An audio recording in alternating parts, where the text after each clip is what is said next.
الله لا إله إلا هو الحي القيوم لا تأخذه سنة ولا نوم له ما في السماوات وما في الأرض من ذا الذي يشفع عنده إلا بإذنه يعلم ما بين أيديهم وما خلفهم ولا يحيطون بشيء من علمه إلا بما شاء وسع كرسيه السماوات والأرض ولا يؤوده حفظهما وهو العلي العظيم لا إكراه في الدين قد تبين الرشد من الغي فمن يكفر بالطاغوت ويؤمن بالله فقد استمسك بالعروة الوثقى لا انفصام لها الله سميع عليم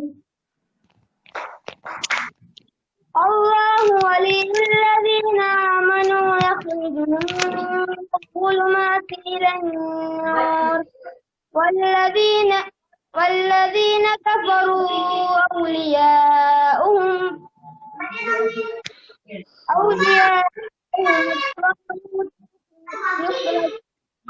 يخرجونهم من النور إلى الظلمات أولئك أصحاب. وعليكم السلام ورحمة الله. وعليكم خيرا السلام. يا عبد الباسط. ജലീൽ സാഹിബ് നിങ്ങൾ വീണ്ടും മ്യൂട്ട് ആക്കേണ്ടി വരും എല്ലാവരും.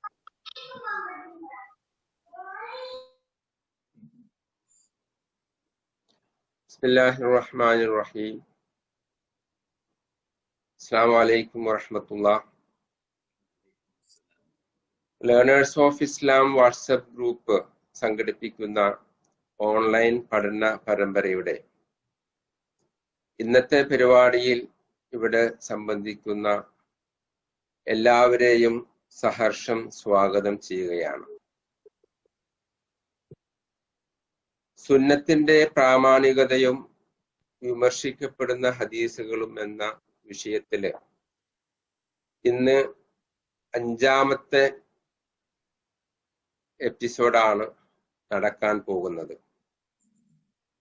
വിഷയം അവതരിപ്പിക്കുന്നത് നിങ്ങൾക്ക് ഏവർക്കും അറിയുന്നത് പോലെ സഹോദരൻ ജലീൽ കോലോത്താണ്.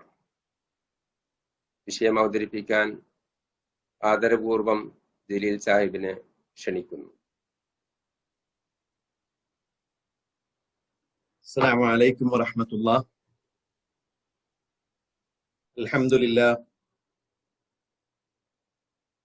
اللهم صل على سيدنا محمد.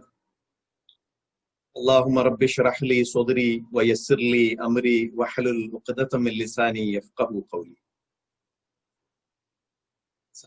സഹോദരന്മാരെ, അല്ലാഹു സുബ്ഹാനഹു വ തആല നാം ഏവരെയും അല്ലാഹുവിന്റെ സച്ചരിതരായ ദാസന്മാരുടെ ഗണത്തിൽ ഉൾപ്പെടുത്തി അനുഗ്രഹിക്കുമാറാകട്ടെ. ഈ സബ്ജക്റ്റില് കീഴിൽ നമ്മൾ പല വിഷയങ്ങളും ചർച്ച ചെയ്തു വന്നു. ഈ ടോപ്പിക്കിൽ ഇത് 5ാമത്തേതാണ്, അവസാനത്തേതുമാണ്. ഈ ഹദീസിന്റെ പ്രാമാണികതയെ കുറിച്ച് നാം ചർച്ച ചെയ്യുന്നത്.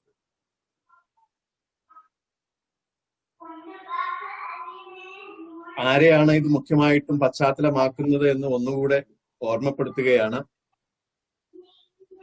സർവവേദ സത്യവാദികൾ പ്രചരിപ്പിക്കുന്ന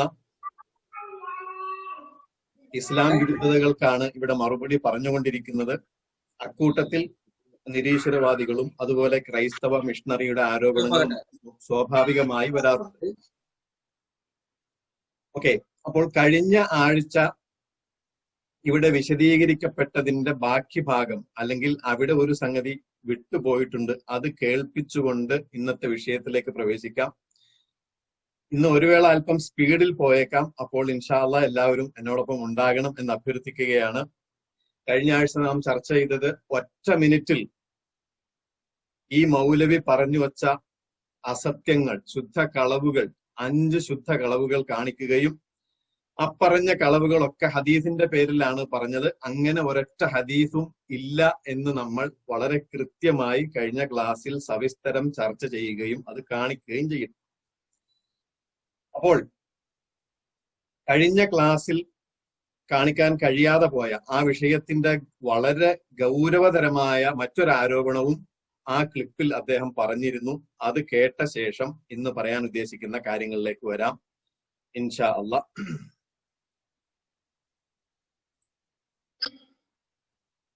മാതൃകയുണ്ടെന്ന് ഖുർആൻ പറയുമ്പോൾ ഏത് പ്രവാചകനിലാണ് ഉത്തമ മാതൃകയുള്ളത്? യുവാവായ പുരുഷന് യുവതിയോട് മുലയൂട്ടാൻ പറഞ്ഞ പ്രവാചകനിലോ?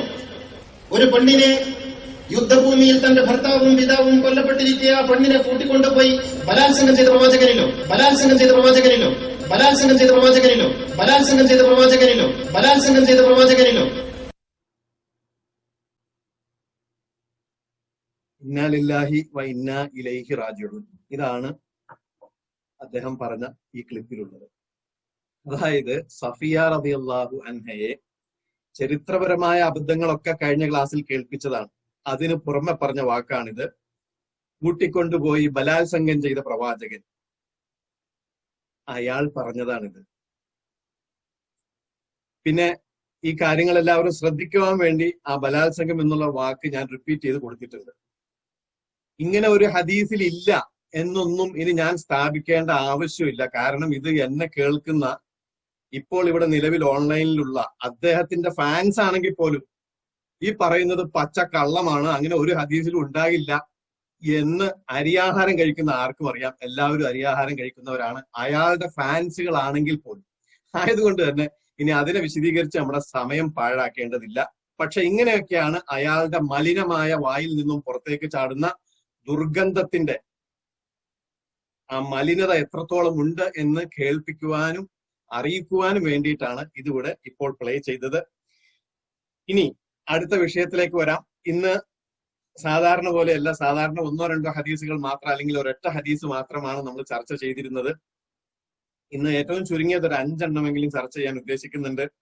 അപ്പോൾ അതുകൊണ്ട് ഏറ്റവും കൂടുതൽ വളരെ മോശമെന്ന് തോന്നുന്ന ആളുകളുടെ മനസ്സിൽ അങ്ങനെ തോന്നാൻ സാധ്യതയുള്ള ഈ വ്യക്തിയൊക്കെ പ്രചരിപ്പിക്കുന്ന ഒരു നിവേദനമാണ് ആദ്യമായി നിങ്ങളുടെ മുമ്പിൽ വെക്കാനുള്ളത്. അത് മറ്റൊന്നുമല്ല, നിങ്ങളിൽ പലരും കേട്ടിട്ടുണ്ടാകും, അത് കുരങ്ങിന്റെ വ്യഭിചാരമാണ്. അത് കേൾക്കാത്തവരായി ഉണ്ടാകാൻ സാധ്യതയില്ല. അതായത് ഒരു കുരങ്ങ് വ്യഭിചരിച്ചു. അത് ആ കുരങ്ങ് വ്യഭിചരിക്കുക എന്ന് പറയുമ്പോൾ കുരങ്ങിന്റെ ഇണയെ വിട്ടുകൊണ്ട് മറ്റൊരു കുരങ്ങിന്റെ കൂടെ പോകുമ്പോഴാണല്ലോ വ്യഭിചാരം സംഭവിക്കുക. അങ്ങനെ സംഭവിച്ച വാനരനെ മറ്റു വാനരന്മാർ കൂടി കല്ലെറിഞ്ഞു. അപ്പോൾ ഈ സംഭവം കണ്ട വ്യക്തിയും കല്ലെറിഞ്ഞു. ഈ സംഭവം കണ്ട വ്യക്തി ആരായിരുന്നു? അത് നമ്മൾ തിരിച്ചറിയണം. അത് പ്രവാചകനായിരുന്നു. അങ്ങനെ പ്രവാചകൻ ആ കുരങ്ങിനെയും കല്ലെറിഞ്ഞു. കുരങ്ങന്മാര് കല്ലെറിയുമ്പോ പ്രവാചകൻ പിന്നെ നോക്കി നിന്നാ പറ്റൂ. അങ്ങനെ പ്രവാചകനും കല്ലെടുത്ത് ചടപടാ എന്ന് പറഞ്ഞ് ഈ കുരങ്ങിനെ കല്ലെറിഞ്ഞു.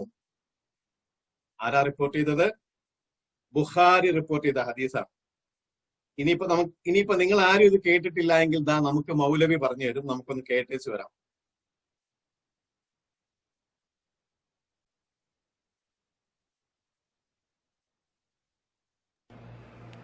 മഹ്മൂദ് ബിനു മൈമുൻ എന്ന സഹാബി റിപ്പോർട്ട് ചെയ്യാണ്, ഖാല. ആ തുടക്കം തന്നെ തെറ്റാണ്, പൊട്ട തെറ്റാണ്. ഇരിക്കട്ടെ, അതൊക്കെ ഞാൻ വിശദീകരിക്കാം. മഹ്മൂദ് ബിനു മൈമുൻ എന്ന സഹാബി റിപ്പോർട്ട് ചെയ്യാണ്, ഖാല. മഹ്മൂദ് ബിനു മൈമുൻ എന്ന സഹാബി റിപ്പോർട്ട് ചെയ്യാണ്, ഖാല. അദ്ദേഹം റസൂല് പറഞ്ഞായിട്ട് പറയാണ് കേട്ടോ. റഅയ്തു ഫിൽ ജാഹിലിയ്യത്തി ഖിറദതൻ ഇജ്തമഅ അലൈഹാ ഖിറദ ഖദ് സനത് ഫറജമുഹാ ഫറജംതുഹാ മഅഹു. ഞാൻ നബിയാകുന്നതിന് മുമ്പ് ഇങ്ങനെ സഞ്ചരിച്ചു കൊണ്ടിരിക്കുമ്പോ ഒരു കുരങ്ങന്റെ ചുറ്റും കുറെ കുരങ്ങന്മാർ ഇങ്ങനെ കൂടി നിൽക്കുന്നത് ഞാൻ കണ്ടു. ഞാൻ നബിയാകുന്നതിന് മുമ്പ് ഇങ്ങനെ സഞ്ചരിച്ചു കൊണ്ടിരിക്കുമ്പോ ഒരു കുരങ്ങന്റെ ചുറ്റും കുറെ കുരങ്ങന്മാർ ഇങ്ങനെ കൂടി നിൽക്കുന്നത് ഞാൻ കണ്ടു. ഞാൻ നബിയാകുന്നതിന് മുമ്പ് ഇങ്ങനെ സഞ്ചരിച്ചു കൊണ്ടിരിക്കുമ്പോ ഒരു കുരങ്ങന്റെ ചുറ്റും കുറെ കുരങ്ങന്മാർ ഇങ്ങനെ കൂടി നിൽക്കുന്നത് ഞാൻ കണ്ടു. ഒരു കുരങ്ങന്റെ ചുറ്റും കുറെ കുരങ്ങന്മാർ ഇങ്ങനെ കൂടി നിൽക്കുന്നതായിട്ട് ഞാൻ കണ്ടു. നോക്കുമ്പോ ഈ കുരങ്ങന്മാരൊക്കെ കൂടി ആ കുരങ്ങനെ കല്ലെറിയുകയാണ്. ആ ഒരു കുരങ്ങനുണ്ടല്ലോ സെന്ററിൽ നിൽക്കുന്ന കുരങ്ങനെ ഈ ബാക്കിയുള്ള കുരങ്ങന്മാരൊക്കെ കൂടി കല്ലെറിയുകയാണ്. അപ്പോ എന്താ കാര്യം ആ കുരങ്ങൻ വ്യഭിചരിച്ചിരിക്കുന്നു. ഇത് ആരാ പറഞ്ഞത് കുരങ്ങൻ വ്യഭിചരിച്ചു എന്ന്? മറ്റു കുരങ്ങന്മാര് നബിയോട് വന്ന് പറഞ്ഞൊന്നും അറിയില്ല. അപ്പൊ പറയാണ്, ഈ കഥയിൽ ചോദ്യമില്ലല്ലോ, അത് സനത്ത്, ആ ഏറ് കൊള്ളുന്ന കുരങ്ങ് വ്യഭിചരിച്ചത് കൊണ്ടാണ് ബാക്കിയുള്ളവരൊക്കെ കല്ലെടുത്ത് എറിയുന്നത്. അപ്പൊ ഞാനും ഒരു കല്ലെടുത്തിട്ട് ആ കുരങ്ങന്മാരോടൊപ്പം ചേർന്ന് മറ്റേ കുരങ്ങിനെ എറിഞ്ഞു. നബി പറയാണ്, അപ്പൊ ഞാനും ഒരു കല്ലെടുത്തിട്ട് ആ കുരങ്ങന്മാരോടൊപ്പം ചേർന്ന് മറ്റേ കുരങ്ങിനെ എറിഞ്ഞു. നബി പറയാണ് ഇത് എന്തിനുള്ള ന്യായീകരണ? വ്യഭിചരിച്ചവനെ എറിഞ്ഞു കൊല്ലണം എന്നതിനുള്ള ഒരു ന്യായീകരണമാണ് ഈ കുരങ്ങിന്റെ കല്ലേറ് മസ്അല. ബുഖാരിയിലെ 3849. മൗലവി ബുഖാരിയുടെ 3849 നമ്പർ പറഞ്ഞു. ഇനി നമുക്കൊക്കെ കണ്ടം വഴി പോയാലോ? സഹോദരന്മാരെ, ഈ പറഞ്ഞത് ശുദ്ധ കളവാണ്. നബി ഇങ്ങനെ ഒരു കുരങ്ങിനെ കല്ല് എറിഞ്ഞിട്ടുമില്ല. നബി ഇങ്ങനെ ഒരു കുരങ്ങിനെ കണ്ടിട്ടുമില്ല. നബി സല്ലല്ലാഹു അലൈഹി വസല്ലം ഇങ്ങനെ ഒരു സംഭവം റിപ്പോർട്ട് ചെയ്തിട്ടുമില്ല, സഹാബാക്കളോട് പറഞ്ഞിട്ടുമില്ല. നബി കല്ലെറിഞ്ഞു, നബി ഇങ്ങനെ ജാഹിലിയത്തിൽ പോയപ്പോൾ ഇങ്ങനെ കണ്ടു, ഇങ്ങനെ ചെയ്തു, ഇങ്ങനെ പറഞ്ഞു. ഇതൊക്കെ പച്ചക്കള്ളമാണ്, ശുദ്ധ കളവാണ്. അടിക്കുറിപ്പ് എഴുതി വെച്ചോ, ശുദ്ധ കളവാണ് ഇയാൾ പറഞ്ഞത്. പ്രവാചകന്റെ മേൽ പറഞ്ഞ ശുദ്ധ കളവാണിത്.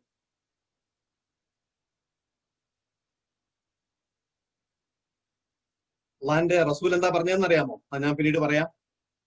അപ്പോൾ ഇവിടെ ചോദ്യം വരും, ഇതാരാണ് പറഞ്ഞത്? ഈ സംഭവം ബുഖാരിയിലുണ്ടോ? സംഭവം ബുഖാരിയിലുണ്ട്. അപ്പോൾ ഇതാരാ പറഞ്ഞത്? ബുഖാരിയിൽ ഉണ്ടെങ്കിൽ പിന്നെ റസൂൽ പറഞ്ഞതല്ലേ. അങ്ങനെ ഇയാൾ ധരിച്ചതാണ് തെറ്റ്. അതല്ലെങ്കിൽ ഇയാൾക്ക് എന്തായാലും അറബി അറിയാതില്ലല്ലോ, അറബി വായിക്കാൻ കഴിവുള്ള ആളാണല്ലോ. അപ്പോൾ ഇതൊക്കെ വായിച്ച ശേഷമാണ് ഇയാള് ഇമാതിരി കളവ് പറഞ്ഞ് പരത്തുന്നത് എന്ന് നാം മനസ്സിലാക്കുക. അതല്ലാതെ ഇവിടെ അണ്ടർലൈൻ ചെയ്തിരിക്കുന്നത് നോക്കുക, അംറുബിന് മൈമൂൻ, മഹ്മൂദ് ബിന് മൈമൂൻ എന്നാണ് പറയുന്നത്. അതല്ല, അത് പിന്നെ ആയിക്കോട്ടെ, ഏതൊരാൾക്കും പറയുമ്പോൾ തെറ്റിപ്പോകാം, അത് നമുക്ക് പിടിക്കേണ്ടതില്ല. പക്ഷെ എന്നിട്ട് അദ്ദേഹം പറഞ്ഞത് റസൂലുള്ളാഹി സല്ലല്ലാഹു അലൈഹി വസല്ലം പറഞ്ഞു, റസൂല് പറഞ്ഞു, ഞാൻ ജാഹിലി കാലഘട്ടത്തിൽ കണ്ടു ഒരു കുരങ്ങ് ഇങ്ങനെ വ്യഭിചരിക്കുകയും ബാക്കിയുള്ള കുരങ്ങുകളൊക്കെ അവിടെ ഒരുമിച്ച് കൂടി. അപ്പോൾ റസൂൽ എന്ത് ചെയ്തു? റസൂലും കല്ലെടുത്ത് എറിഞ്ഞു എന്ന് തന്നെയാണ്. ഇനി അത് ആർക്കെങ്കിലും ഒന്നുകൂടെ ഉറപ്പുവരുത്താൻ കേൾക്കാൻ ആഗ്രഹമുള്ളവരുണ്ടെങ്കിൽ അത് പറഞ്ഞാൽ മതി, ചോദ്യോത്തരം. എന്നിട്ട് ഇയാൾ എടുത്ത് കല്ലെറിഞ്ഞു ആ കുരങ്ങിനെ. ഇത് ഈ സംഭവം ഇയാൾ പറയാം. അപ്പൊ ഇനി ഇവിടെ വിഷയമുണ്ട്, വിഷയം തീർച്ചയായിട്ടും ഉണ്ട്. ഇത് എന്തിനാണെന്നാ പിന്നെ ഇമാം ബുഖാരി ഇത് റിപ്പോർട്ട് ചെയ്തത്? അങ്ങനെ ഒരു ചോദ്യം ന്യായമാണ്. അതിനുള്ള മറുപടി ഒന്നാമതായിട്ട് നോക്കുക, ഈ ഹദീസ് പറഞ്ഞാൽ തെറ്റാണ്. ഇത് ഹദീസ് അല്ല, ഒരു നിവേദനമാണ്. ഒരു ചരിത്രത്തിൽ റിപ്പോർട്ട് ചെയ്യപ്പെട്ട ഒരു സംഭവം ഇമാം ബുഖാരി കൊടുക്കുകയാണ്. ഇത് എന്തിനാണ് കൊടുത്തത്? അതാണ് ചോദ്യമെങ്കിൽ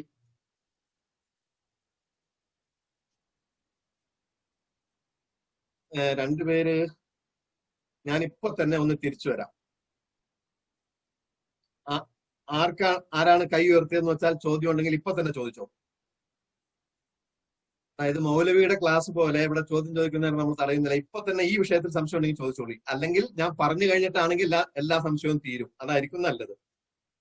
ഓക്കെ, ഇത് ഞാൻ കംപ്ലീറ്റ് ചെയ്ത് കഴിഞ്ഞാൽ അപ്പൊ പിന്നെ ചിലപ്പോ ഒരുപക്ഷെ ചോദിക്കാൻ ഉണ്ടായില്ലായിരിക്കും. ഓക്കെ, അപ്പോ ഇതെന്തിനാണ് ഇമാം ബുഖാരി കൊടുത്തത്? അതൊരു ചോദ്യമാണ്. ഈ ചോദ്യത്തിനുള്ള ഉത്തരം എന്താ ഇവിടെ? ഇത് ഇമാം ബുഖാരി കൊടുത്തത് എവിടെയാണ്? ഒരു പ്രത്യേക ബാബിലാണ്, ഒരു പ്രത്യേക അധ്യായത്തിലാണ്. ആ അധ്യായത്തിന്റെ പേരാണ് അയ്യാമുൽ ജാഹിലിയ. ഇതൊക്കെ ഒന്ന് മനസ്സിലാക്കണം. ഒരു കോമൺ സെൻസ് ഉപയോഗിച്ചിട്ട് ഒരു സംഗതിയെ മനസ്സിലാക്കാൻ ഒരു പ്രത്യേക മെത്തഡോളജി ഉണ്ട്. അതനുസരിച്ചിട്ട് ഈ സംഗതിയൊക്കെ അപ്രോച്ച് ചെയ്താൽ ഈ കാര്യങ്ങളൊക്കെ വളരെ ഡെപ്തോടു കൂടി മനസ്സിലാക്കാൻ കഴിഞ്ഞേനെ ഇയാളെ പോലുള്ള ആളുകൾക്ക്. ഇത് ഇമാം ബുഖാരി കൊടുത്തത് എവിടെയാണ്? അയ്യാമുൽ ജാഹിലിയ. ഇനി വേറെ ചില പതിപ്പുകളിൽ, ബുഖാരിയുടെ മറ്റു ചില പതിപ്പുകളിൽ ഇതിന്റെ ഹെഡിങ് വരുന്നത് അൽ ഖസാമ ഫിൽ ജാഹിലിയ എന്നാണ്. ഒന്ന് മ്യൂട്ട് ചെയ്യണം പ്ലീസ്. അൽ ഖസാമ ഫിൽ ജാഹിലിയ. ആ ആള് സ്വയം മ്യൂട്ട് ചെയ്യണം. അൽ ഖസാമ ഫിൽ ജാഹിലിയ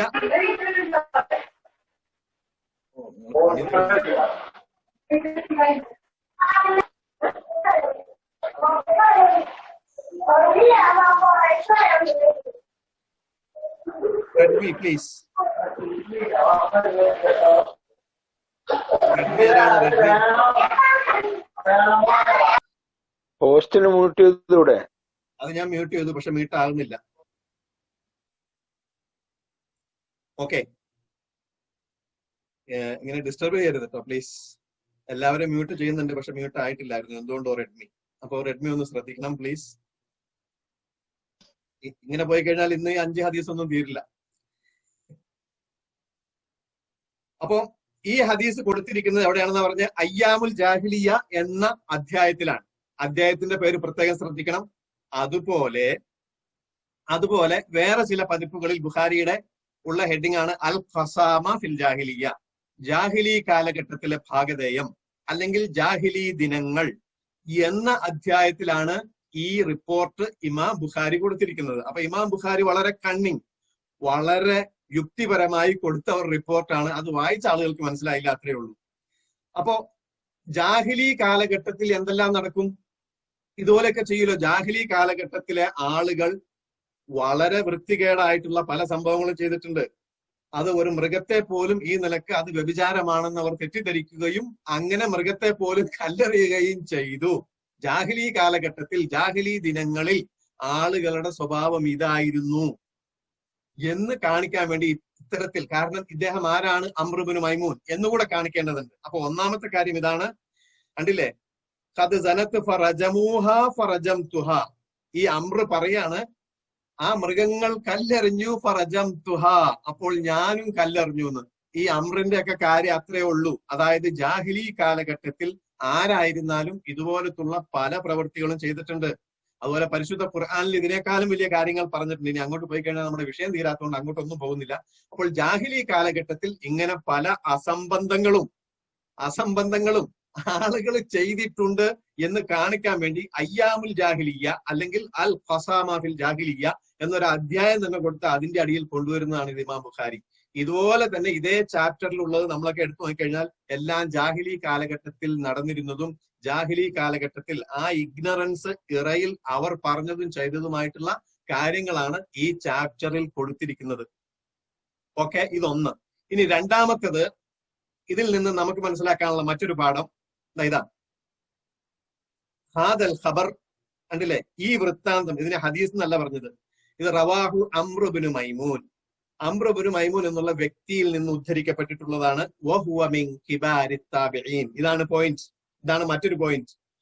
ഇദ്ദേഹം മുതിർന്ന താബികളിൽപ്പെട്ട വ്യക്തിയാണ്. വലൈസ സ്വഹാബിയൻ.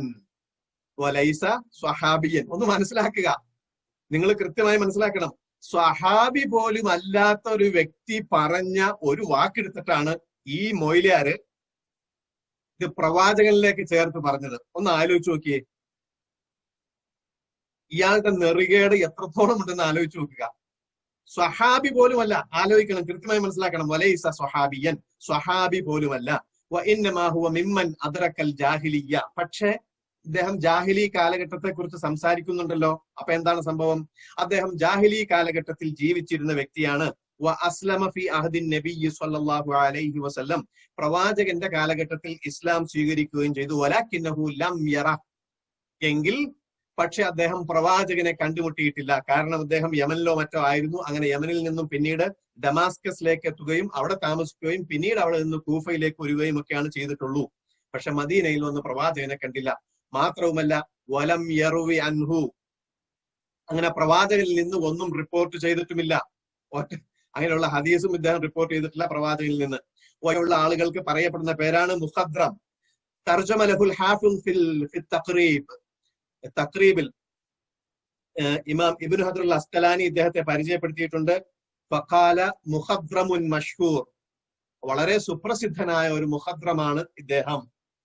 ഈ മുഖദ്രം എന്ന് പറഞ്ഞാൽ രണ്ട് കാലഘട്ടങ്ങളിലും ജീവിച്ചിരുന്ന വ്യക്തിക്കാണ് മുഖദ്രം എന്ന് പറയുക. അതായത് ജാഹിലി കാലഘട്ടത്തിലും ജീവിച്ചിരുന്നു, പ്രവാചകന്റെ നുബുവത്ത് കാലഘട്ടത്തിലും ജീവിച്ചിരുന്നു, അതിനുശേഷമുള്ള കാലഘട്ടത്തിലൊക്കെ ഡിഫറെന്റ് എപ്പോക്സിൽ ജീവിച്ചിരുന്ന ആളുകൾക്ക് പറയുന്ന പേരാണ് മുഖദ്രം എന്നുള്ളത്. ഇപ്പോ നമ്മുടെ നാട്ടില് ബ്രിട്ടീഷ് ഇന്ത്യയിലും അതുപോലെ ഇന്ത്യ റിപ്പബ്ലിക്കുള്ള മുഖദ്രമായ ഒരു വ്യക്തി മാത്രമാണ്. സിയറു അഅലാമിൻ നുബല പേജ് നമ്പർ 1 ഇസ്വാബ ഫി തമീസ് സ്വഹാബ. ഇത് ദഹബിയുടേതാണ്, ഇസ്വാബ അസ്കലാനിയുടേതാണ്. അപ്പൊ ഇതൊന്നും ഒരു പുതിയ സംഭവമേ അല്ല. ഇസ്ലാമിക പൂർവികരായിട്ടുള്ള പണ്ഡിതന്മാർ ഇതൊക്കെ ഈ കാര്യങ്ങളൊക്കെ ചർച്ച ചെയ്തിട്ടുണ്ട്. കണ്ടില്ലേ അടുത്ത ഹദീസിന്റെ വിശദീകരണം, മദ്രക്കൽ ജാഹിലിയ്യ വന്നബുവ വഅസ്ലം വലാകിന്നഹു ലം യറ നബിയ സ്വല്ലല്ലാഹു അലൈഹി വസല്ലം ലിദാലിക ലം യഉദ്ദഹുൽ ഉലമാഉ മിനസ് സ്വഹാബ.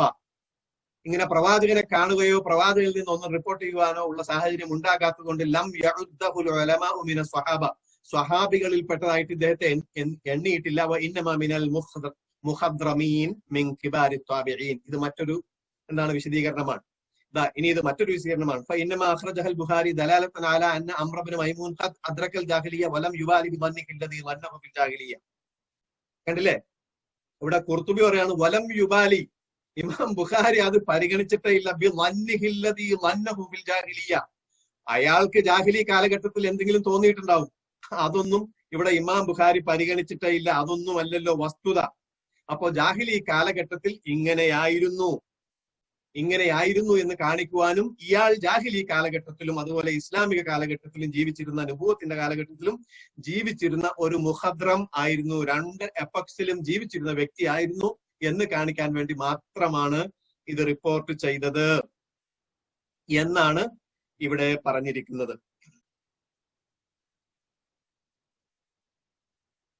ഇത്ര കൃത്യമായി ഈ സംഗതിയെ പഠിക്കാൻ ശ്രമിച്ചിരുന്നുവെങ്കിൽ ഇയാൾക്ക് ഈ സംഗതി മനസ്സിലാകുമായിരുന്നു.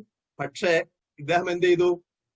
എടുത്ത വഴി ഇത് പ്രവാചകന്റെ മേലിൽ അങ്ങോട്ട് ആരോപിക്കുകയാണ് ചെയ്തത്. ഒന്ന് ആലോചിച്ച് നോക്കുക. ഇങ്ങനെ പ്രവാചകന്റെ മേൽ പ്രവാചകൻ പറയാത്തത് ആരോപിക്കുന്നവരെ കുറിച്ച് എന്താണ് ഹദീസിലുള്ളത്? നിങ്ങൾക്കൊക്കെ അറിയാം. മൻ കദബ അലയ്യ മുതഅമ്മിദൻ ഫൽയതബവ്വ മഖ്അദഹു മിനന്നാർ. എന്റെ മേൽ മനഃപൂർവ്വം ഇങ്ങനെ ആരെങ്കിലും കള്ളം പറഞ്ഞാൽ അവന്റെ സീറ്റ് അവൻ നരകത്തിൽ ഉറപ്പിച്ചു കൊള്ളട്ടെ എന്നാണ്. ആലോചിച്ച് നോക്കി. ഇയാള് ഉളുപ്പില്ലാതെ എത്ര പ്രാവശ്യമാണ് പ്രവാചകൻ ഞാനിങ്ങനെ പോയപ്പോൾ ഞാൻ ജാഹിലി കാലഘട്ടത്തിൽ ഞാൻ കണ്ടു, എന്നിട്ട് ഞാൻ കുരങ്ങിനെ കല്ലെറിഞ്ഞു എന്നീ വിവരം കെട്ട വിവരദോഷി വിഡ്ഢിയായ മനുഷ്യൻ ഇങ്ങനെ പ്രവാചകന്റെ മേലിൽ കള്ളം ആരോപിക്കണോ? ആയതുകൊണ്ട് ഈ ഹദീസ് ഞാൻ ഒന്നുകൂടെ ഇയാളെ ഓർമ്മപ്പെടുത്തുവാൻ ആഗ്രഹിക്കുകയാണ്. മൻ കദബ അലയ്യ മുതഅമ്മിദൻ ഫൽയതബവ്വ മഖ്അദഹു മിനന്നാർ. പ്രവാചകന്റെ മേൽ ഇമ്മാതിരി കള്ളം പറഞ്ഞാൽ അവൻ അവന്റെ സീറ്റ് നരകത്തിൽ ഉറപ്പിക്കുകയാണ് ചെയ്യുന്നത് എന്ന് റസൂലുള്ളാഹി സ്വല്ലല്ലാഹു അലൈഹി വസല്ലം നമ്മെ പഠിപ്പിച്ചിട്ടുണ്ട്. ഇനി ഈ വിഷയത്തിൽ എന്തെങ്കിലും സംശയം ഉണ്ടെങ്കിൽ ചോദിക്കാവുന്നതാണ് പിന്നീട്. ഇനിയിപ്പോ ആദ്യം കൈപൊക്കിയവരുടെ എന്തെങ്കിലും സംശയമൊക്കെ തീർന്നാണെന്നാണ് ഞാൻ വിചാരിക്കുന്നത്. ഇനി അടുത്ത വിഷയത്തിലേക്ക് പോവാം. സൈനുദ്ദീന്റെ സാഹിബിന്റെ ഇത് കാണുന്നുണ്ട്. എന്തെങ്കിലും പ്രസക്തമായതുണ്ടെങ്കിൽ ഉപ്പ തന്നെ ചോദിക്കാം, അതല്ല എങ്കിൽ ഇതിന്റെ എൻഡിലേക്ക് വെക്കാം. ഇനി അടുത്ത ഹദീസ്. ഇയാളൊക്കെ വളരെ കാര്യമായിട്ട് ആഘോഷികളിലും പറയുന്ന ഒന്നാണ്. കേരളത്തിലെ നിരീശ്വരവാദികൾപ്പെട്ട E.A. ജബ്ബാർ പറയുന്ന ഒന്നാണ് ആട് തിന്ന ഹദീസ്. ആട് തിന്നപ്പോ ഖുർആനിന്റെ കഥ കഴിഞ്ഞു.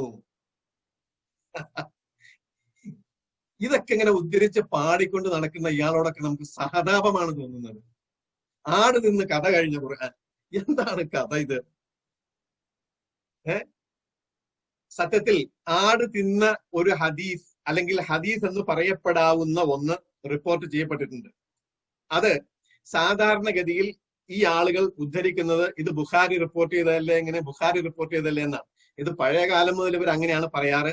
ഈ അടുത്ത കാലത്തായിട്ട് ഞാനും അസീസ് സാഹിബും അഷ്റഫ് സാഹിബും ഒക്കെ ഉള്ള ഒരു ഗ്രൂപ്പിൽ ഇവരുടെ ഒരു വ്യക്തിയും ഇതുപോലെ തന്നെ പറഞ്ഞപ്പോ ഞങ്ങൾ അത് കയ്യോടെ പിടികൂടി. എവിടെയാണ് ബുഖാരിയിൽ ഈ ഹദീസ് ഒന്ന് കാണിച്ചു തരാമെന്ന് വെച്ചപ്പോ പിന്നെ മൂപ്പര് കളം മാറ്റി ചവിട്ടുകയാണ് ചെയ്തത്. അപ്പൊ അറിവില്ലാത്ത ആളുകളെ പറ്റിക്കാൻ വേണ്ടി ആദ്യം ബുഖാരി എന്ന് പറയും. അതെവിടെയാന്ന് ചോദിച്ചു കഴിഞ്ഞാൽ പിന്നെ അപ്പൊ കളം മാറ്റി ചവിട്ടും. ഇരിക്കട്ടെ. അപ്പൊ ഇങ്ങനൊരു റിപ്പോർട്ടുണ്ട്. എന്നാൽ ഇനി എന്താണ് സംഭവം? ഈ റിപ്പോർട്ട് തന്നെ 3 വിധത്തിൽ കൃത്യമായി മനസ്സിലാക്കണം കേട്ടോ. ഇസ്ലാമിക നിദാനശാസ്ത്രം, ഹദീസ് നിദാനശാസ്ത്രം എത്ര പെർഫെക്റ്റും എത്ര കൃത്യതയോട് കൂടിയിട്ടാണ് ഈ സംഗതി റിപ്പോർട്ട് ചെയ്യപ്പെട്ടിരിക്കുന്നത് എന്ന് നമ്മൾ മനസ്സിലാക്കണം. ലോകത്ത് മറ്റൊരു സമുദായത്തിനും സമൂഹത്തിനും ഇല്ലാത്തത്ര വളരെ പെർഫെക്റ്റും സുശക്തവുമായ ഒരു മെത്തഡോളജി ഈ സംഗതികളെ തിരിച്ചറിയാൻ നമ്മുടെ കയ്യിലുണ്ട്. നമുക്ക് അഭിമാനിക്കാൻ പറ്റുന്ന ഒരു മെത്തഡോളജി നമ്മുടെ കയ്യിലുണ്ട്. അപ്പോ ഈ ഹദീസ് 3 പരമ്പരകളിലൂടെ, ഇസ്നാദുകൾ എന്ന് പറയുമല്ലോ, 3 ഇസ്നാദുകളിലൂടെ ഈ ആട് തിന്ന അല്ലെങ്കിൽ ഈ ഹദീസുമായി ബന്ധപ്പെട്ട വിഷയം റിപ്പോർട്ട് ചെയ്യപ്പെടുന്നുണ്ട്. ഇതിൽ ഒന്ന് റിപ്പോർട്ട് ചെയ്തിരിക്കുന്നത് ഇമാം മാലിക്കിന്റെ മുവത്തയിലാണ്. അത് ഇമാം മാലിക് വഴി വന്നതാണല്ലോ സ്വാഭാവികമായിട്ടും മാലിക്കിന്റെ മുവത്തയിലാകുമ്പോൾ. പിന്നെ 2 ഇമാം മുസ്ലിം റിപ്പോർട്ട് ചെയ്തതാണ്. അത് യഹ്യ ബിനു യഹ്യ എന്ന ഒരു നിവേദകന്റെ പരമ്പരയിലൂടെയാണ്. മൂന്നാമത്തേത് ഇബ്നു മാജയും ഇമാം അഹമ്മദ് ബിൻ ഹംബലും മറ്റും റിപ്പോർട്ട് ചെയ്ത ആട് തിന്ന ഈ റിപ്പോർട്ടുള്ളതാണ്. അത് മുഹമ്മദ് ബിൻ ഇസ്ഹാഖ് വഴിയാണ് റിപ്പോർട്ട് ചെയ്യപ്പെട്ടത്. ഈ സംഗതി ഒന്ന് മനസ്സിൽ വെക്കണം. 3 നിവേദക പരമ്പര ഉണ്ട്. അതിലൊന്ന് ഇമാം മാലിക് വരുന്നത്, മറ്റൊന്ന് യഹ്യ ബിൻ യഹ്യ വരുന്നത്, മറ്റൊന്ന് മുഹമ്മദ് ബിൻ ഇസ്ഹാഖ് വരുന്നത്. ഓക്കെ, ഇനി മനസ്സിലാക്കേണ്ട അടുത്ത സ്റ്റെപ്പ്, ഇങ്ങനെയുള്ള പരമ്പരകളിൽ മുഹമ്മദ് ബിൻ ഇസ്ഹാഖ് എന്ന ഈ മൂന്നാമത് പറഞ്ഞ വ്യക്തി ഏതെങ്കിലും പരമ്പരയിൽ തനിയെ വന്നു കഴിഞ്ഞാൽ ആ പരമ്പര അസ്വീകാര്യമാണ്. കൃത്യമായി മനസ്സിലാക്കണം, ആ പരമ്പര അസ്വീകാര്യമാണ്. ആ പരമ്പര സ്വീകാര്യമാകണമെങ്കിൽ എന്ത് ചെയ്യണം? മറ്റൊരു സിഖത്തായ, മറ്റൊരു പ്രാമാണികനായ ആളുടെ പരമ്പരയിലും ഈ റിപ്പോർട്ട് ഉണ്ടാകണം. അപ്പോഴാണ് സ്വീകാര്യമാവുകയുള്ളൂ. നമ്പർ 1. ഇനി നമ്പർ 2, ഇതേ മുഹമ്മദ് ബിൻ ഇസ്ഹാഖ് തന്നെ ഒരു പരമ്പരയിൽ വരികയും ആ പരമ്പരയിൽ റിപ്പോർട്ട് ചെയ്യപ്പെടുന്നത് മറ്റ് സിഖത്തായ അല്ലെങ്കിൽ മറ്റ് പ്രാമാണികരായ റാവികൾ റിപ്പോർട്ട് ചെയ്തതിന് എതിരാവുകയും ചെയ്താലോ? ആദ്യം പറഞ്ഞത് എതിരായിട്ടില്ല, പുള്ളി ഒറ്റക്കുണ്ടായിട്ടുള്ളൂ ആ റിപ്പോർട്ടിൽ, വേറെ ആരും റിപ്പോർട്ട് ചെയ്തിട്ടില്ല. ഇനി രണ്ടാമത്, മുഹമ്മദ് ബിൻ ഇസ്ഹാഖ് റിപ്പോർട്ട് ചെയ്യുന്നത് മറ്റു റാവികൾ, സിഖത്തായ റാവികൾ, പ്രാമാണികരായ റാവികൾ, നിവേദകർ നിവേദനം ചെയ്യുന്നതിന് വിരുദ്ധമായി വന്നാലോ? അത് അവഗണനീയമാണ്, ചവറ്റുകൊട്ടയിലാണ് അതിന്റെ സ്ഥാനം. ഓക്കെ, ഈ 2 അടിസ്ഥാനം ബേസിക്സ് നമ്മൾ മനസ്സിലാക്കി കഴിഞ്ഞാൽ ഇനി ഈ ആട് നിന്ന ഹദീസ് എങ്ങനെയുള്ളതാണെന്ന് നമുക്ക് മനസ്സിലാക്കിയിട്ട് അതിന്റെ സ്ഥാനം നിർണ്ണയിക്കാം. ഞാനിവിടെ 3 പരമ്പരയിൽ ഈ പറയപ്പെടുന്ന ആശയമുള്ള ഹദീസ് വരുന്നു എന്ന് പറഞ്ഞല്ലോ. ഇതിൽ ആദ്യം റിപ്പോർട്ട് ചെയ്ത ഇമാം മാലിക്കിന്റെ ഹദീസിലോ അല്ലെങ്കിൽ സ്വഹീഹ മുസ്ലിമിൽ വരുന്നതിലോ ആട് തിന്നു എന്ന ആ ഭാഗമില്ല. ബാക്കിയുള്ള ഹദീസിന്റെ എല്ലാ ഭാഗങ്ങളും ഉണ്ട്, ആട് തിന്നു എന്നുള്ള ആ ഭാഗം ഇല്ല. അപ്പോൾ സ്വഹീഹായ പ്രാമാണികരായ ആളുകൾ റിപ്പോർട്ട് ചെയ്തതിൽ ആട് തിന്നതില്ല. പിന്നെയോ ഇബ്നു ഇസ്ഹാഖ് റിപ്പോർട്ട് ചെയ്തതിലാണ്, അല്ലെങ്കിൽ മുഹമ്മദ് ബിൻ ഇസ്ഹാഖ് റിപ്പോർട്ട് ചെയ്തതിലാണ് ആട് തിന്നു എന്നുള്ള ഭാഗമുള്ളത്. അപ്പോൾ നമ്മൾ ആദ്യം പറഞ്ഞു വെച്ച ബേസിക് ഉണ്ട്. ആ ബേസിക്കിന്റെ അടിസ്ഥാനത്തിൽ ഈ ഹദീസിന്റെ സ്ഥാനം എവിടെയാണ്? ഈ ഹദീസിന് ഒരു വിലയുമില്ല. മാത്രവുമല്ല, ഇങ്ങനെയുള്ള ഒരു വിലയുമില്ലാത്ത ഹദീസാണ് ആട് തിന്നു എന്ന് പറഞ്ഞുകൊണ്ട് ഈ നിഷ്കുകൾ എടുത്ത് ഉദ്ധരിച്ച് പാടി നടക്കുന്നത്. നിങ്ങൾക്കൊന്നും വേറെ പണിയില്ലേ കോയമാരെ എന്ന് നമ്മൾ ചോദിക്കേണ്ട സമയം. ബുഖാരിയിലെ നമ്പർ 3356 3356 ഒരു ഹദീസ് നിങ്ങൾ നോക്കണം. അബൂ ഹുറൈറയാണ് റിപ്പോർട്ട് ചെയ്യുന്നത്. റിപ്പോർട്ട് ചെയ്യുന്ന ആളെയും കൂടി ശ്രദ്ധിക്കണം. അബൂ ഹുറൈറ പറയുന്നു, ഖാല സല്ലല്ലാഹു അലൈഹി വസല്ലം, പ്രവാചകൻ പറഞ്ഞു. എന്താ പറഞ്ഞത്? ഇഖ്തതന ഇബ്രാഹീമ വഹുവ ഇബ്നു 80. ഇബ്രാഹിം നബിയുടെ മാർക്ക് കല്യാണം നടത്തിയത് 80 വയസ്സിലാണ്. അത്ര മാത്രമേ പറഞ്ഞുള്ളെങ്കിൽ നമുക്ക് സമാധാനിക്കാം. 80 വയസ്സായപ്പോഴാണ് ഇബ്രാഹിം നബിയുടെ മാർക്ക് കല്യാണം നടത്തിയിട്ടുണ്ടാവുക. അതിൽ അസ്വാഭാവികമായിട്ടൊന്നുമില്ല. പക്ഷെ അടുത്ത വാക്കാണ് പ്രശ്നം. എന്താണെന്ന് അറിയാമോ? കോടാലി കൊണ്ടാണ് അത് ചെയ്തത്. ആക്സ്. ഖുദ്ദൂം എന്ന വാക്ക്, ഖദ്ദൂം എന്ന വാക്ക് നിങ്ങൾ നെറ്റിലൊക്കെ ഒന്ന് സെർച്ച് ചെയ്ത് നോക്കണം. കോടാലി കൊണ്ടാണ് ഇബ്രാഹിം നബിയുടെ മാർക്ക് കല്യാണം നടത്തിയത് എന്ന് മുഹമ്മദ് നബി പറഞ്ഞാൽ, ഇബ്രാഹിം അലൈഹി സ്വലാത്തു വസ്സലാം ഏറ്റവും ആദരണീയനായ പ്രവാചകന്മാരുടെ ഗുരു, ഇബ്രാഹിമി മില്ലത്തിനെ നിങ്ങൾ പിൻപറ്റണമെന്ന് പറയുന്ന ആ ഇബ്രാഹിം നബിയെ മുഹമ്മദ് നബി പരിഹസിക്കുകയല്ലേ ചെയ്യുന്നത്? വിവരവുമില്ല, വിജ്ഞാനവുമില്ല. എന്നിട്ട് ഇങ്ങനെ ഏതെങ്കിലും നിരീശ്വരവാദി പറഞ്ഞത് കോപ്പി അടിച്ച് അങ്ങനെ തന്നെ കോപ്പി പേസ്റ്റ് ചെയ്ത് തള്ളലോട് തള്ളൽ. ഇതാണോ ഒരു ഇസ്ലാമിക പണ്ഡിതനാണെന്ന് പറയുന്ന വ്യക്തിയുടെ ഉത്തരവാദിത്തം? ഇനി മാത്രവുമല്ല, ഈ സംഗതിയൊക്കെ 1000ഓളം വർഷങ്ങളാണെന്ന് വരെ പറഞ്ഞ് ഇതിന്റെ പിന്നിലുള്ള ആളുകൾ ഇവരെ പോലുള്ള ആളുകളാണ്, ജബ്ബാറിനെ പോലുള്ള ആളുകളാണ്, അല്ലെങ്കിൽ രവിയെ പോലുള്ള ആളുകളാണ് എന്നൊക്കെ പറഞ്ഞ് തള്ളിക്കളഞ്ഞിട്ടുണ്ട്.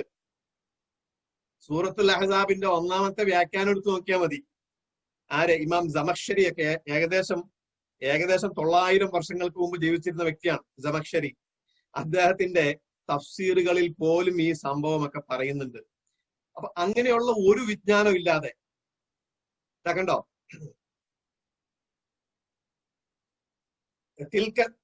തിൽക സിയാദ കാനത് ഫി സ്വഹീഫത്തി ബൈത്തി ആയിഷ റളിയല്ലാഹു അൻഹാ ഫഅകലത ഹദ്ദാജിൻ.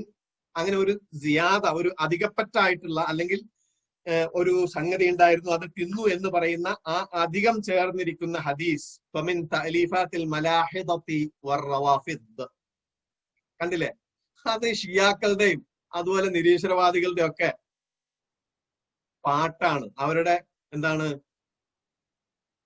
അവര് പാടി നടക്കുന്ന കഥയാണ്. അതിലൊന്നും യാതൊരു അർത്ഥവുമില്ല എന്ന് സമഖ്ശരിയാണ് പറഞ്ഞത്. കണ്ടില്ലേ? ഹിജ്രി, ഈ മൗസ് ഓടുന്നിടത്ത് നോക്കുക, 538 ജീവിച്ചിരുന്ന വ്യക്തിയാണ്. ആലോചിച്ച് നോക്കിയേ. ഇനി അടുത്തത്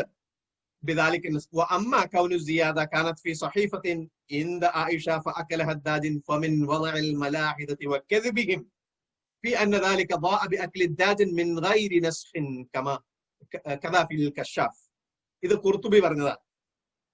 അപ്പോ ഇങ്ങനെ ഇസ്ലാമിക പണ്ഡിതന്മാരൊക്കെ തള്ളിക്കളഞ്ഞ നിരീശ്വരവാദികളും അതുപോലെ റാഫിദികൾ, അതായത് ഷീഇകൾ പാടി നടക്കുന്നതാണ്. അതിനൊന്നും ഒരു വിലയും ഒരു സ്ഥാനവും ഇസ്ലാമിക പ്രമാണങ്ങളിൽ ഇല്ലെന്ന് പറഞ്ഞ് നിശിത വിമർശനത്തിന് വിധേയമാക്കി തള്ളിക്കളഞ്ഞതാണ് ഈ പാവപ്പെട്ട നിഷ്കുവൊക്കെ എടുത്തു വന്ന് അന്നം മേടിക്കാനായിരിക്കും. ഇങ്ങനെ കള്ളം പറയേണ്ട ആവശ്യമുണ്ടോ? എന്താണ് വസ്തുത എന്ന് പാവപ്പെട്ട മനുഷ്യരാണ്.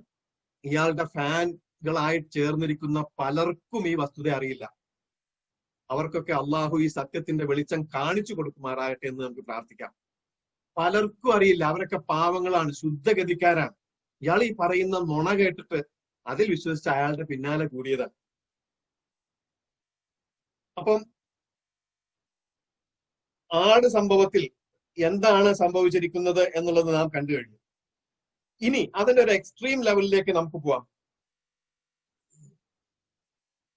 ഇനി ആയിഷ ബീവിയുടെ വീട്ടിലല്ല, മറ്റേതെങ്കിലും സഹാബികളുടെ ഒക്കെ വീട്ടിൽ. അങ്ങനെയാണല്ലോ ഇപ്പൊ ഹദീസിലുള്ളത്. എവിടെയെങ്കിലുമൊക്കെ ഏതെങ്കിലും ആട് തിന്നു എന്ന് വച്ചോ, ഏതെങ്കിലും പേജ് ആട് തിന്നു, ഇതുപോലുള്ള പേജുകളൊക്കെ ആട് തിന്നു, അല്ലെങ്കിൽ പോട്ടവെ കത്ത് പിടിച്ചു പോയി, അല്ലെങ്കിൽ വെള്ളപ്പൊക്കത്തിലായി പോയി, അതിനിപ്പോ എന്നാ കുഴപ്പം? അതിന്റെ ഒരു എക്സ്ട്രീം പറയാട്ടോ. അതിനെന്താ കുഴപ്പം? അതുകൊണ്ട് ഖുർആൻ എവിടെയാ നഷ്ടപ്പെടുന്നത്? അതുകൊണ്ട് ഖുർആൻ എവിടെ നഷ്ടപ്പെടുന്നു? ഖുർആൻ ഏറ്റവും ആദ്യം സംരക്ഷിച്ചത് അള്ളാഹു ഇങ്ങനെ ഒരു നൂലിൽ കെട്ടി ഇങ്ങനെ പേപ്പറിൽ ഇങ്ങനെ ഇറക്കി കൊടുക്കുകയാണോ ചെയ്തത്? ആണോ? ഇത് മലക്ക് ജിബ്രീൽ പ്രവാചകന്റെ മനസ്സിലേക്കാണ് ഇട്ടുകൊടുത്തത്. അങ്ങനെ ആദ്യ കാലഘട്ടത്തിൽ ഈ ഖുർആനിന്റെ കൈമാറ്റം വരമൊഴിയായി പേപ്പറിൽ എഴുതിയിട്ടല്ല കൈമാറിയത്. പിന്നെയോ വാമൊഴിയായിട്ടാണ് കൈമാറ്റം ചെയ്യപ്പെട്ടത്. അത് തന്നെയാണ് സൂറത്തിൽ പറയുന്നത് താനും. സൂറത്ത് അങ്കബൂത്തിന്റെ 49 എടുത്ത് നോക്കിയാൽ കാണാൻ കഴിയും. ബൽ ഹുവ ആയാതുൻ ബയ്യിനാതുൻ ഫീ സുദൂരില്ലദീന ഊതുൽ ഇൽമ. ബൽ ഹുവ ആയാതുൻ ബയ്യിനാതുൻ ഫീ സുദൂരില്ലദീന. സുദൂറിലാണ്, അത് മനസ്സകങ്ങളിൽ സംരക്ഷിക്കപ്പെട്ടിരുന്നു ഏറ്റവും ആദ്യം. അതിനുശേഷമാണ് പിന്നീട് ഇത് മറ്റു ഫലകങ്ങളിലേക്കും പേപ്പറുകളിലേക്കും ഒക്കെ ആക്കുന്നത് പിൽക്കാലത്താണ്. അപ്പോ ഇതിങ്ങനെ മാത്രവുമല്ല, നമുക്ക് തന്നെ അറിയാലോ, ഇന്നും ലോകത്തിന്റെ ഏത് കോണിൽ പോയാലും ഈ ഖുർആൻ മനഃപ്പാഠമാക്കിയ എത്രയോ ആളുകളെ കാണാൻ കഴിയും, ഇല്ലേ? ഇന്ന് നമ്മുടെ കൊച്ചു കേരളത്തിൽ തന്നെ എത്രയോ സെമിനാറുകൾ, അന്താരാഷ്ട്ര ഖുർആൻ ഖിറാഅത്ത് മത്സരങ്ങൾ തന്നെ നടന്നു, ലോകത്തെമ്പാടും നടക്കുന്നുണ്ട്. വേറെ ഏതെങ്കിലും ഒരു ഗ്രന്ഥത്തിന് അവകാശപ്പെടാൻ കഴിയുന്നതാണോ ഇത്? അപ്പൊ ഒരാട് എവിടെന്നെങ്കിലും 1-2 പേജ് തിന്നാലൊന്നും തീരുന്നതുമല്ല എന്ന് നിരീശ്വരവാദികളും ഈ പറയുന്ന നിരീശ്വരവാദികളെ കോപ്പി പേസ്റ്റ് ചെയ്യുന്ന പുരോഹിതൻ, നവപുരോഹിതനും മനസ്സിലാക്കണം എന്നാണ് സൂചിപ്പിക്കുവാനുള്ളത്. ഇനി സാധാരണ നിങ്ങൾ ഇതും കേട്ടിട്ടുണ്ടാവും. അടുത്തൊരു ഹദീസിലേക്ക് വരാം. അടുത്ത ഹദീസ് ഇബ്രാഹിം നബിയുടെ മാർക്ക കല്യാണം. കുറെ കല്യാണമായിട്ടാണ് ഇങ്ങനെ. സഫിയ ബീവിയുടെ കല്യാണം, ആയിഷ ബീവിയുടെ കല്യാണം, ഇബ്രാഹിം നബിയുടെ മാർക്ക കല്യാണം, സുന്നത്ത് കല്യാണം. ഇനി ആരും ബിരിയാണി ഉണ്ടോ എന്ന് ചോദിച്ചേക്കരുത് അസീസ് സാഹിബ്. അതില് ബിരിയാണി. അപ്പൊ കല്യാണത്തിന് ബിരിയാണി ആണല്ലോ. ഇപ്പൊ നമ്മൾ എന്താണ് ക്വാറന്റൈനിൽ ഇരിക്കുകയാണ്. അപ്പൊ അതുകൊണ്ട് ഇന്നത്തെ അവസ്ഥക്കുള്ള ബിരിയാണിയും ഇന്നത്തെ അവസ്ഥക്കുള്ള കല്യാണമാണ്. ഇബ്രാഹിം നബിയുടെ കല്യാണം, മാർഗ കല്യാണം. എന്താ പറഞ്ഞത്? ഇബ്രാഹിം നബിയുടെ കല്യാണത്തെ കുറിച്ച് ഇദ്ദേഹം പറയുന്ന ഒരു ക്ലിപ്പ് എന്റെ അടുത്ത് ഉണ്ടെന്നാണ് ഞാൻ വിചാരിക്കുന്നത്. നമുക്കൊന്ന് നോക്കാം ഉണ്ടോ ഇല്ലയോ എന്ന്.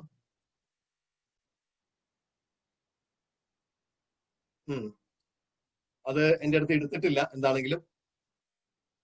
അപ്പൊ അത് ഇദ്ദേഹം പറയുന്ന ഇതാണ്: ഇബ്രാഹിം നബി കല്യാണം കഴിച്ചു, അങ്ങനെ ജീവിക്കവേ അങ്ങനെ കുട്ടികളൊക്കെ ഉണ്ടായി.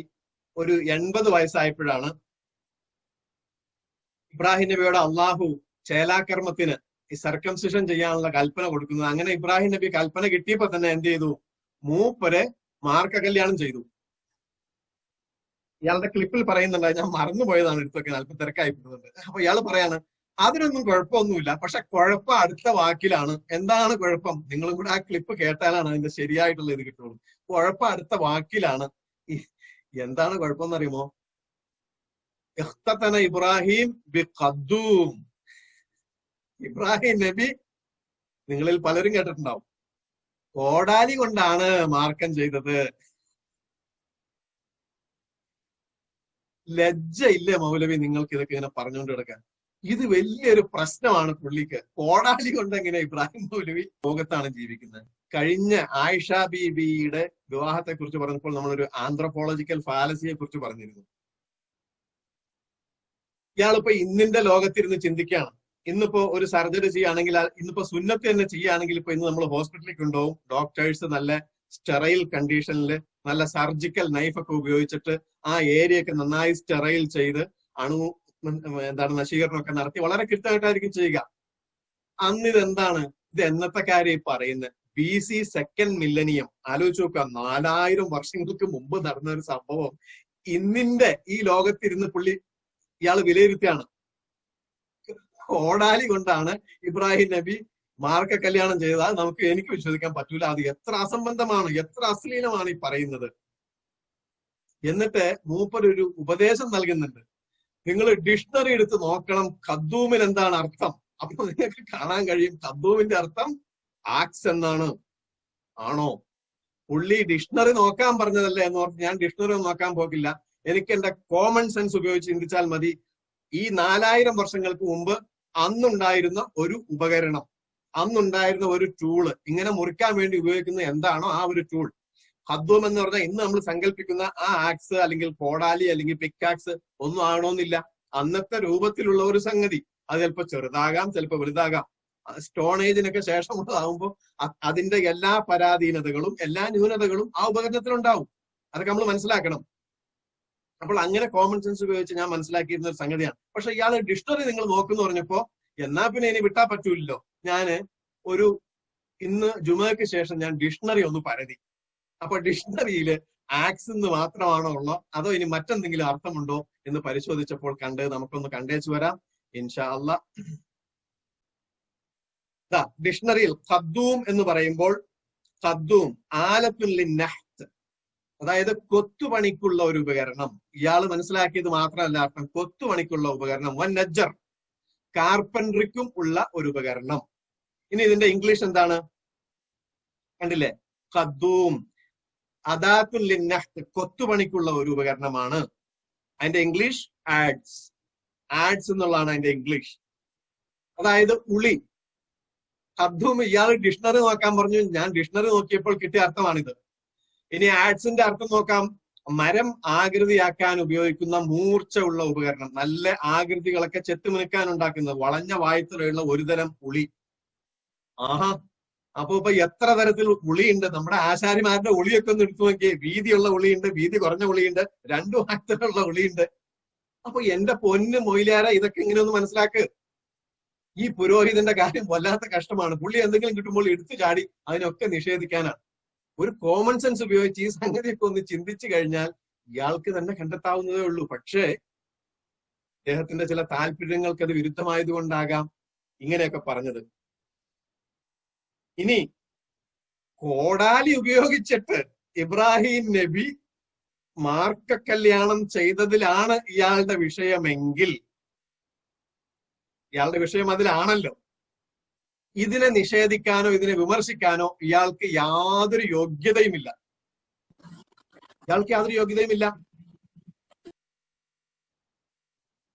അതെന്താണ് കാരണം? അതിനെ വിമർശിക്കാൻ യോഗ്യതയില്ല എന്ന് പറയാനുള്ള കാരണം, ഇയാളൊരു സർവവേദ സത്യവാദിയാണ്. അപ്പോ സർവവേദ സത്യവാദി ആയിട്ടുള്ള ഒരാൾക്ക് എല്ലാ വേദവും, ഖുർആനും സത്യമാണ്, ബൈബിളും സത്യമാണ്, ബാക്കി ഹൈന്ദവ ബ്രാഹ്മണിക്കൽ വേദവും ഒക്കെ സത്യമാണെന്നാണ് ഇയാൾ പറയുന്നത്. അങ്ങനെയെങ്കിൽ നമുക്ക് ഈ വേദത്തിൽ, ബൈബിൾ എന്ന വേദത്തിൽ, ഇയാളുടെ സർവവേദ സത്യവാദം അനുസരിച്ച് ബൈബിൾ എന്ന വേദത്തിൽ എങ്ങനെയാണ് മാർഗകല്യാണം ചെയ്തിരിക്കുന്നത് എന്ന് നമുക്കൊന്ന് നോക്കിയേച്ച് വരേണ്ടതുണ്ട്. അത് കണ്ടു കഴിഞ്ഞാൽ നമുക്ക് ഈ കാര്യം കൂടുതൽ വ്യക്തമാകും. ഇത് യോശുവയുടെ 5-ാം അധ്യായമാണ്. ഈ ആദ്യത്തെ റെഡ് ലൈൻ നോക്കിയാൽ അറിയാം. 5-ാം അധ്യായത്തിലെ 2-ാമത്തെ വാക്യം, അക്കാലത്ത് യഹോവ യോശുവയോട് തീക്കല്ല് കൊണ്ട് കത്തി ഉണ്ടാക്കി ഇസ്രായേൽ മക്കളെ രണ്ടാമതും പരിച്ഛേദന ചെയ്യുക എന്ന് കൽപ്പിച്ചു. അങ്ങനെ യോശുവ എന്ത് ചെയ്തു? യോശുവ തീക്കല്ല് കൊണ്ട് കത്തി ഉണ്ടാക്കി ഇസ്രായേൽ മക്കളെ അഗ്രചർമ്മ ഗിരിയിങ്കൽ വച്ച് പരിച്ഛേദന ചെയ്തു.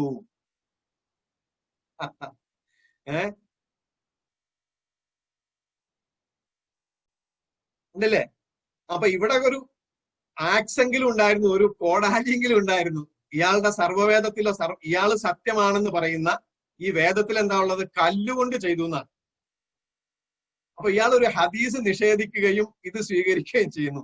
ഇയാളുടെ തലതിരിഞ്ഞ അവസ്ഥ എത്രത്തോളം ഉണ്ട് എന്നൊന്ന് ആലോചിച്ച് നോക്കുക. കല്ലുകൊണ്ട് മാർക്കം ചെയ്തത് ഇയാൾ കാണുന്നില്ല, അല്ലെങ്കിൽ ഇയാൾക്ക് വിവരമില്ല. എന്നിട്ട് ഇയാൾ സർവവേദ സത്യവാദം എന്ന് പറയുകയും ചെയ്യുന്നു. എല്ലാ വേദങ്ങളും സത്യമാണ്, ഏത് വേദം അനുസരിച്ച് നിങ്ങൾ ജീവിച്ചാലും മതി, നിങ്ങൾ മുഹമ്മദ് നബിയിൽ വിശ്വസിക്കേണ്ടതില്ല, അല്ലെങ്കിൽ അങ്ങനെയാണ് ഇങ്ങനെയാണ് മറ്റതാണ് മറിച്ചതാണ്. അപ്പോൾ കല്ലുകൊണ്ട് ചെയ്തതാണോ കോടാലി കൊണ്ട് ചെയ്തതാണോ? ഇയാളുടെ തന്നെ ഈ യുക്തി അനുസരിച്ച് നമ്മൾ നോക്കിക്കഴിഞ്ഞാൽ ഏറ്റവും മോശമായിട്ട് വരിക അതൊന്നും മോശമല്ല കേട്ടോ. കാരണം കല്ല് സ്റ്റോൺ ഏജിൽ ഒരുപാട് ആളുകൾ കല്ലുകൊണ്ടാണ് ചെയ്തത്. അതാ കല്ല് തീക്കല്ല് എന്ന് പറയുമ്പോൾ കല്ല് തീയിന്റെ അകത്ത് വെച്ച് പഴുപ്പിച്ച് നല്ല മൂർച്ചയൊക്കെ ഉണ്ടാക്കണമെന്നാണ് പറയുന്നത്. അതിനിപ്പോ എന്താ കുഴപ്പം? നമ്മൾ എന്തിനാ അതിനെ ആക്ഷേപിക്കാൻ പോകും? നമുക്ക് ആ വിഷയത്തിൽ ആക്ഷേപമൊന്നുമില്ല. അത് അക്കാലഘട്ടത്തിൽ അങ്ങനെയായിരുന്നു. കട്ട് ചെയ്യാനും മുറിക്കാനും ഒക്കെ ഉള്ള ഉപകരണങ്ങൾ അങ്ങനെയായിരുന്നു എന്ന് മനസ്സിലാക്കാനുള്ള കോമൺ സെൻസ് നമുക്കുണ്ട്, നമ്മൾ മനസ്സിലാക്കുന്നു. അത്രയേ ഉള്ളൂ. അപ്പോൾ ഈ വിഷയത്തെ ആക്ഷേപിക്കുന്നതിലോ അല്ലെങ്കിൽ പരിഹസിക്കുന്നതിലോ ഒന്നും ഇയാൾക്കെന്നല്ല, സുന്നത്തിനെ നിഷേധിക്കുന്ന ആർക്കും ഒരു കാര്യവും ഇല്ല എന്നുള്ളതാണ് നമ്മൾ മനസ്സിലാക്കേണ്ടത്. ഇനി മറ്റൊരു വിഷയം, ഇവിടെ എന്നോട് ആവശ്യപ്പെട്ട ഒന്നാണ്, ഈ ഒട്ടകമൂത്രത്തെ കുറിച്ച് ഒന്ന് പറയണം കേട്ടോ. അങ്ങനെ ആവശ്യപ്പെട്ട പിന്നെ മറ്റൊന്നാണ് പല്ലിയുടെ ഹദീസ്. അതിനെ കുറിച്ചൊന്ന് ബ്രീഫായിട്ട് പറയാം. ഒട്ടകമൂത്രത്തെ കുറിച്ച് അതും ഹദീസിൽ ഉള്ള സംഗതിയാണ്. അതായത് മദീനയിൽ ഉറൈന ഉക്കിൽ എന്ന് പറയുന്ന 2 ഗോത്രത്തിൽപ്പെട്ട ആളുകൾ വന്നു. അവർക്ക് അവിടുത്തെ കാലാവസ്ഥയൊന്നും പരിചയമില്ലാതായപ്പോൾ അവർക്ക് ചില ഉദര സംബന്ധമായ രോഗങ്ങളുണ്ടായപ്പോൾ അവർ കുറച്ച് ഗ്രാമീണരായിട്ടുള്ള, തീർത്തും ഗ്രാമ്യ അവസ്ഥയിൽ ജീവിക്കുന്ന ആളുകളാണ്. യാതൊരു പരിഷ്കാരമോ അല്ലെങ്കിൽ അക്കാലഘട്ടത്തിന്റെ അനുസരിച്ചുള്ള ഒന്നും ഇല്ലാതിരുന്ന ആളുകൾ. അപ്പോൾ അവരോട് പ്രവാചകൻ പറഞ്ഞു, നിങ്ങൾ ഒട്ടകത്തിന്റെ പാലും മൂത്രവും നിങ്ങൾ കുടിക്കുക എന്ന് പറഞ്ഞു. അങ്ങനെ അവരെ ഒട്ടകത്തെ മേയുന്ന സ്ഥലത്തേക്ക് അവരെ പറഞ്ഞു വിട്ടിരുന്നു. അങ്ങനെ അവര് അവിടെ പോയി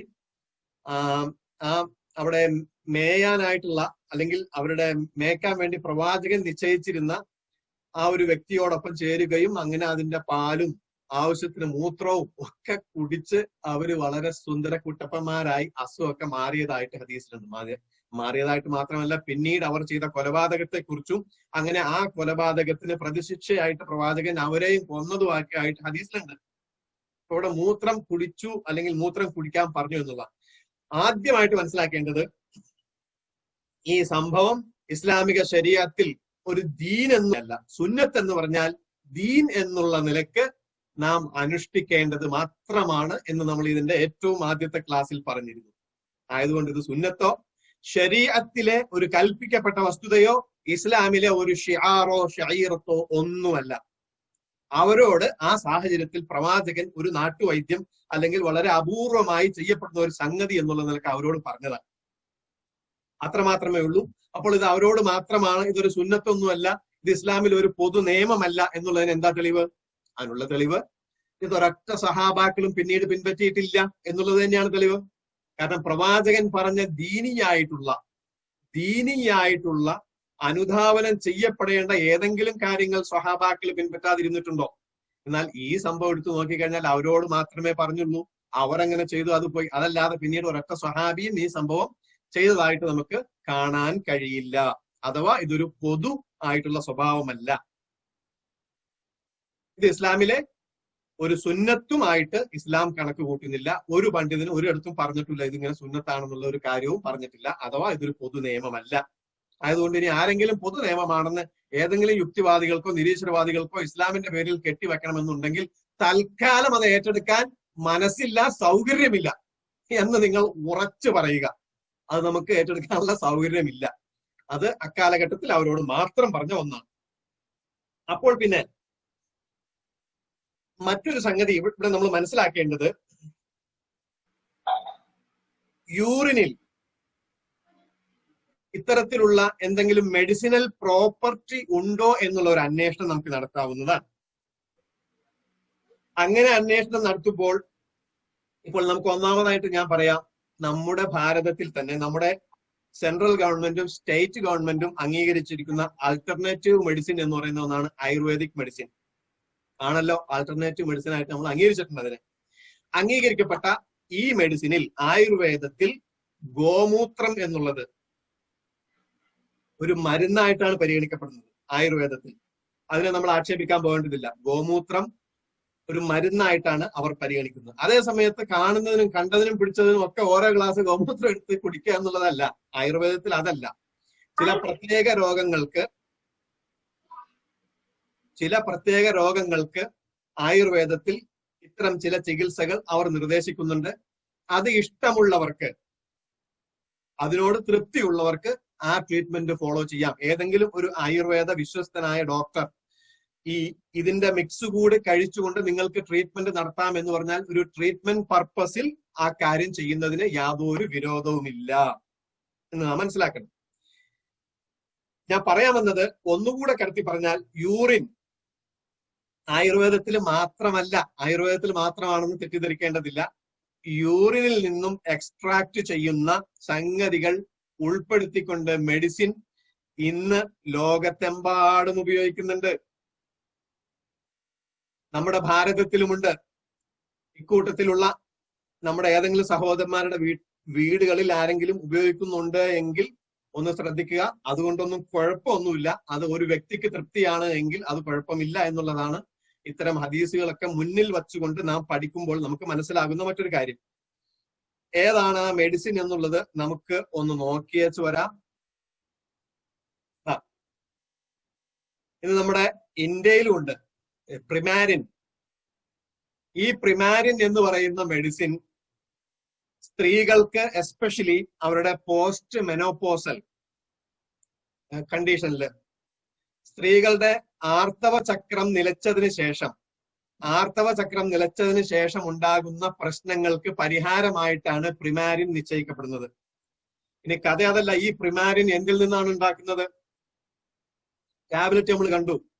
ഇത് അന്താരാഷ്ട്ര മെഡിക്കൽ കമ്പനിയൊക്കെയായ ഫൈസർ ഒക്കെ കോടിക്കണക്കിന് ഇങ്ങനെ ഉൽപ്പാദിപ്പിക്കുന്നതാണ് പ്രിമാരിൻ. ഇത് ഉൽപ്പാദിപ്പിക്കുന്നത് പെൺകുതിരയുടെ മൂത്രത്തിൽ നിന്നാണ്. യൂറോപ്പിൽ ഗർഭിണിയായ പെൺകുതിര, യൂറോപ്പിൽ പ്രഗ്നന്റ് ആയ മേഴ്സിനെ നിർത്തിക്കൊണ്ട് അതിന്റെ മൂത്രം സംരക്ഷിക്കാൻ വേണ്ടിയിട്ട് ആയിരക്കണക്കിന് ഫാമുകൾ തന്നെ ഉണ്ട് എന്നാണ് പറയപ്പെടുന്നത്. അങ്ങനെയുള്ള ഈ ഫാമുകളിൽ ഈ കുതിര അത് പ്രഗ്നന്റ് ആവാത്ത ഒരു കണ്ടീഷൻ വന്നു കഴിയുമ്പോൾ പിന്നീട് അവർ കൊന്നുകളയുകയാണ്. അങ്ങനെ വന്നതുകൊണ്ട് ഈ മൃഗസ്നേഹികളായിട്ടുള്ള ആളുകളൊക്കെ അവർക്കെതിരിൽ സമരം ചെയ്യുന്നുണ്ട് ഇപ്പോൾ യൂറോപ്പിൽ. കാരണം അങ്ങനെ കൊന്നുകളയുന്നതുകൊണ്ട്. അപ്പോൾ ഈ പ്രിമാരിൻ എന്നുള്ള വാക്ക് തന്നെ ആദ്യത്തെ പ്രഗ്നന്റ് എന്നുള്ള വാക്കിന്റെ പ്രീ എന്നെടുത്തു. അതുപോലെ മേയേഴ്സ് എന്നുള്ളതിന്റെ പെൺകുതിരയുടെ MA ആർ എന്നെടുത്തു. അതിനുശേഷം അതിന്റെ യൂറിൻ എന്നുള്ള വാക്കിൽ നിന്ന് IN എടുത്തു. ഇങ്ങനെ ഈ 3 പദങ്ങൾ ചേർത്തുകൊണ്ടാണ് പ്രിമാരിൻ എന്നുള്ള ടാബ്ലറ്റിന്റെ പേര് തന്നെ ഉള്ളത്. ഇനി ആ ടാബ്ലറ്റ് മാത്രമല്ല, ഇതിൽ നിന്ന് ക്രീംസ് ഉണ്ട്. ഇനി ഇത് മാത്രമല്ലല്ലോ, ഇതുപോലെ മറ്റ് പല സ്രവങ്ങളിൽ നിന്നും, അതായത് ആനിമൽസിന്റെ സ്രവങ്ങൾ, സെക്രീഷൻസിൽ നിന്നും പല മെഡിസിൻ ഉൽപ്പാദിപ്പിക്കുന്നുണ്ട്. ഫാർമസ്യൂട്ടിക്കൽ പ്രോപ്പർട്ടീസ് ഈ ഇത്തരത്തിലുള്ള പല ആനിമൽസിന്റെയും ഇൻസെക്ട്സിന്റെയും ഒക്കെ ഉള്ളിൽ നിന്ന് നാം എടുക്കുന്നുണ്ട്. ചില ലിസാർഡുകളുടെ ഉള്ളിൽ നിന്ന് എടുക്കുന്നുണ്ട്. ടൈപ്പ് 2 ഡയബറ്റീസിന് ചില ലിസാർഡുകളുടെ വായിലുള്ള സലൈവയിൽ നിന്നുമാണ് ഇപ്പോൾ ഏറ്റവും പുതുതായിട്ട് മെഡിസിൻ കണ്ടെത്തിയിരിക്കുന്നത്. 2005 FDA അതിന് അപ്രൂവൽ ചെയ്തിട്ടുണ്ട്. അപ്പൊ ഇങ്ങനെ ആനിമൽസിന്റെ സ്രവങ്ങളിൽ നിന്നും ഇത്തരം സംഗതികളിൽ നിന്നൊക്കെ ഒരുപാട് മെഡിസിൻ ഇന്ന് ലോകത്ത് ഉൽപ്പാദിപ്പിക്കുന്നുണ്ട് എന്നുള്ളതും ഒരു വസ്തുതയാണ്. ഇത് നാം മനസ്സിലാക്കിയിരിക്കുക. ഇനി ഇവിടെ ചോദിക്കപ്പെട്ട മറ്റൊരു ഹദീസ് പല്ലിയെ കുറിച്ചുള്ളതാണ്. അത് ശരിയാണ്. ആ ഹദീസ് അമറ ബി ഖത്ലിൽ വസഖ് വസമ്മാഹു ഫുവൈസിക്കൻ, ഈ പല്ലി കൊല്ലുന്നതിനെ കുറിച്ച് പ്രവാചകൻ പറഞ്ഞൊരു ഹദീസാണ്. ഇത് ബുഖാരിയും അതുപോലെ മുസ്ലിമും ഒക്കെ ഉദ്ധരിച്ചിട്ടുണ്ട്. പ്രവാചകൻ പല്ലിയെ കൊല്ലുക എന്ന് പറഞ്ഞ് അനുവാദം തന്നിട്ടുണ്ട്. ഇത് ഇവന്മാര് പറയുന്നത് കേട്ടാൽ തോന്നും പല്ലീനെ മാത്രം പ്രവാചകൻ കൊല്ലാൻ പറഞ്ഞിട്ടുള്ളൂ എന്ന് തോന്നിപ്പോകും. അങ്ങനെയല്ലല്ലോ. പ്രവാചകൻ പറഞ്ഞത് മനുഷ്യർക്ക് ഉപദ്രവകരമായിട്ടുള്ള മുഴുവൻ ജീവികളെയും നിങ്ങൾക്ക് ഉപദ്രവകരമാണ് എങ്കിൽ നിങ്ങളുടെ വീടുകളിലെ സ്വസ്ഥവും സ്വൈര്യവുമായിട്ടുള്ള ജീവിതത്തിന് വിഘാതം സൃഷ്ടിക്കുന്ന, വീടുകളിലേക്ക് പ്രവേശിക്കുന്ന അല്ലെങ്കിൽ അതിന്റെ പരിസരത്ത് നിങ്ങൾക്ക് ശല്യമായി തീരുന്ന മുഴുവൻ ജീവികളെയും നിങ്ങൾക്ക് കൊല്ലാം. ആ സമയത്ത് ഇസ്ലാമിന്റെ ഒരു തത്വമുണ്ട്, എല്ലാ ജീവനുള്ള ആത്മാവിലും നിങ്ങൾക്ക് പ്രതിഫലമുണ്ടെന്നാണ്. അപ്പോൾ ഇങ്ങനെയുള്ള ജീവിയെ കൊല്ലുന്നതോ എന്ന് ഒരു ചോദ്യം വന്നേക്കാം. ജീവനുള്ള എല്ലാ ആത്മാവിലും നിങ്ങൾക്ക് പ്രതിഫലമുണ്ട്, അവയെ സംരക്ഷിക്കണമെന്നാണല്ലോ. അപ്പോൾ അതനുസരിച്ച് ഒരു എലിയെ കൊല്ലാമോ എന്നൊരു സംശയം ഒരു സത്യവിശ്വാസിയുടെ ഉള്ളിൽ ഉണ്ടായി കഴിഞ്ഞാൽ കൊല്ലാം. അങ്ങനെ പ്രവാചകൻ ഈ പല്ലിയെ പറഞ്ഞ അതേ ഹദീസിൽ തന്നെ മറ്റു റിപ്പോർട്ടിൽ എലിയെ കൊല്ലാം, പാമ്പിനെ കൊല്ലാം, തേളിനെ കൊല്ലാം, ഇങ്ങനെ വ്യത്യസ്ത ജീവികളെ. എന്നിട്ട് ഒരു കാരണം പറഞ്ഞിട്ടുണ്ട്, ഫാസിഖത്തുൻ, അത് മനുഷ്യന് ഉപദ്രവം ഉണ്ടാക്കുന്നതാണ്.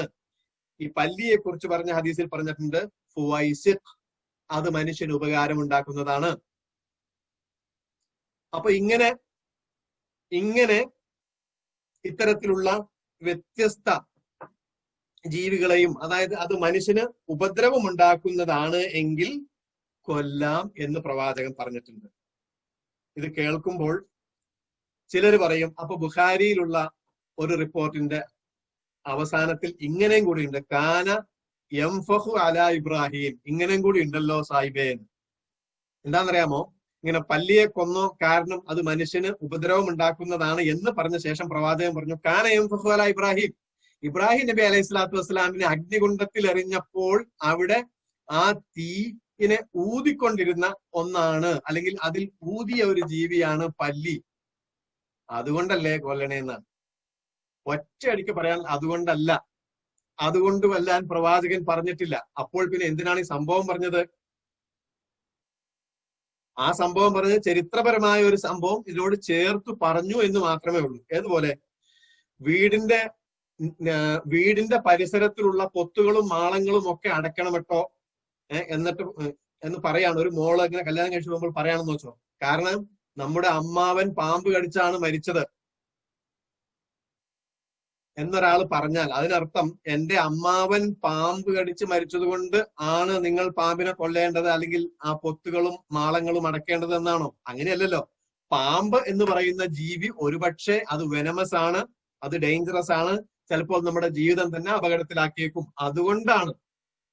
അപ്പൊ എന്നതുപോലെ ഇവിടെ ഊതിയത് കൊണ്ടല്ല, അത് മനുഷ്യന് ഉപദ്രവകാരിയായിട്ടുള്ള ജീവി ആയതുകൊണ്ട് കൊല്ലണം, തീർച്ചയായിട്ടും കൊല്ലണം എന്നല്ല പറഞ്ഞതും, കൊല്ലാനുള്ള അനുവാദമുണ്ട്. ഇതിങ്ങനെ തന്നെ കൃത്യമായി മനസ്സിലാക്കണം. കൊല്ലാനുള്ള അനുവാദം, നിങ്ങൾക്കതിനെ കൊല്ലാം. ഇനി അങ്ങനെ കൊല്ലുമ്പോൾ തന്നെ അപ്പോൾ മറ്റൊരു ഹദീസിൽ, ഇതൊന്നും ഒറ്റ ഹദീസിലല്ല പല ഹദീസുകളിലായിട്ടുള്ളതാണ്. ഇനി മറ്റൊരു ഹദീസിലുണ്ട്, അങ്ങനെയെങ്കിൽ നിങ്ങൾ ഇഞ്ചിഞ്ചായിട്ട് ഒരു ജീവിയെയും കൊല്ലാൻ പാടില്ല. ഇഞ്ചിഞ്ചായിട്ട് ഒരു ജീവിയെയും കൊല്ലാൻ പാടില്ല. ഒരു പല്ലിയെ ആകട്ടെ പാമ്പിനെ ആകട്ടെ അതിനെ ഒരുപാട് ബുദ്ധിമുട്ടിച്ചുകൊണ്ട് ഇഞ്ചിഞ്ചായിട്ടല്ല ഒറ്റയടിക്ക് അതിനെ കൊല്ലുക. അങ്ങനെ കൊല്ലുക എന്ന് പറഞ്ഞ കൂട്ടത്തിലാണ് പറഞ്ഞത് പല്ലിയെ ഒറ്റയടിക്ക് കൊന്നാൽ നിങ്ങൾക്ക് ഇന്ന പ്രതിഫലം, ഇനി 2 കൊല്ലുന്നതെങ്കിൽ ഇന്ന പ്രതിഫലം, 3 കൊല്ലുന്നതെങ്കിൽ ഇന്ന പ്രതിഫലം എന്ന് പറഞ്ഞുകൊണ്ട് അതിന്റെ പ്രതിഫലത്തെ കുറിച്ച് പറഞ്ഞിട്ടുണ്ട്.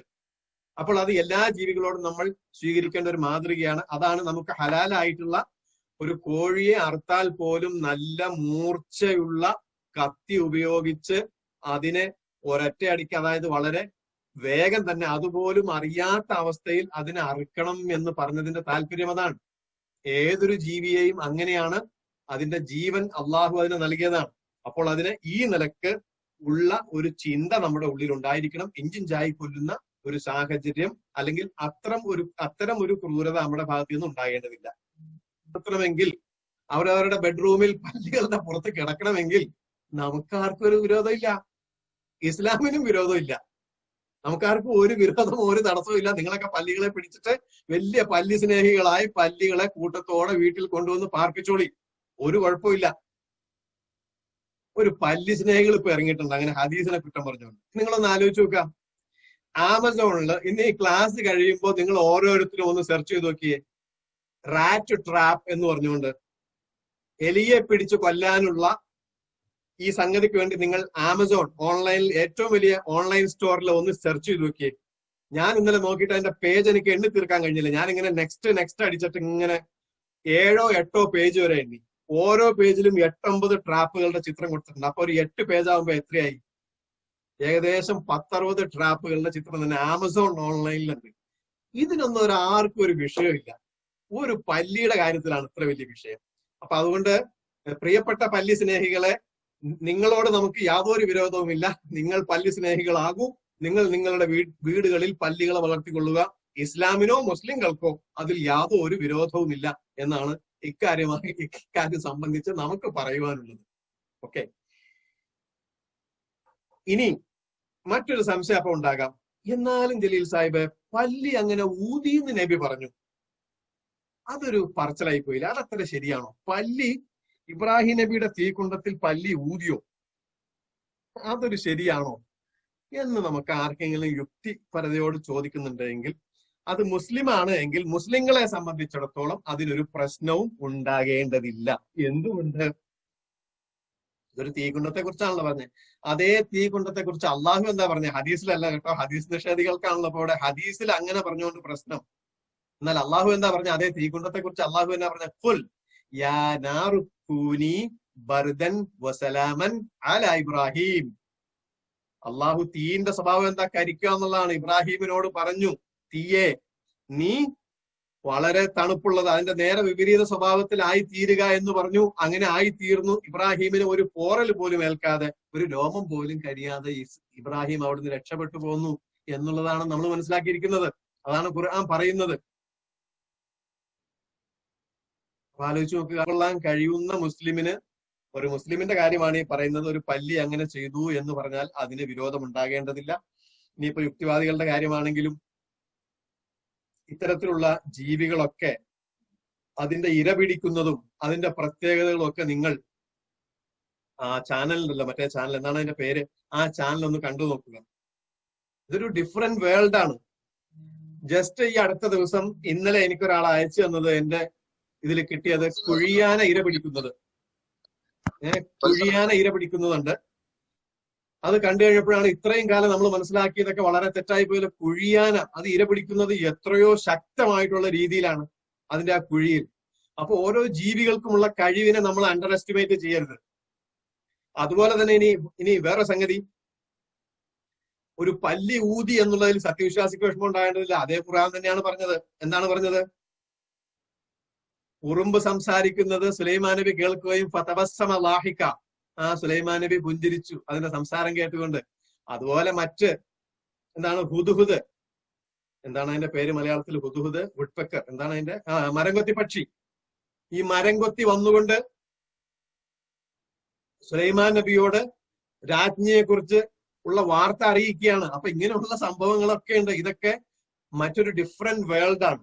ആ വേൾഡിൽ അതിൻ്റെതായിട്ടുള്ള കമ്മ്യൂണിക്കേഷൻസും സംഗതികളും അതിന്റെ പ്രതിരോധങ്ങളും അതിന്റെ ആക്ടിവിറ്റീസും ഒക്കെ നടക്കുന്നുണ്ട്. അത് നമ്മൾ എന്തിനാ നിഷേധിക്കാൻ പോണേ?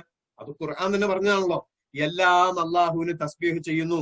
കുല്ലുൻ ഖദ് അലിമ സ്വലാത്തഹു എല്ലാത്തിനും അതിന്റെ സ്വലാത്തും അറിയാം, ഇതൊക്കെ സ്വല ചെയ്യുന്നുണ്ട്. ഇതും ഖുർആൻ പറഞ്ഞതാണ്.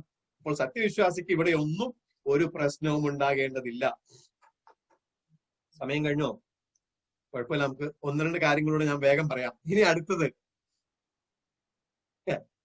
അത് ഇതിലും കുറച്ചുകൂടെ സാധാരണ നിരീശ്വരവാദികളല്ല ഇത് പറഞ്ഞ് ഞാൻ കേട്ടിട്ടുള്ളത്. നമ്മുടെ ഈ മൗലവിയുടെ മുഖ്യ പരിപാടി ആയതുകൊണ്ട് പുള്ളിയും ഇത് പറയുന്നത് കേട്ടു.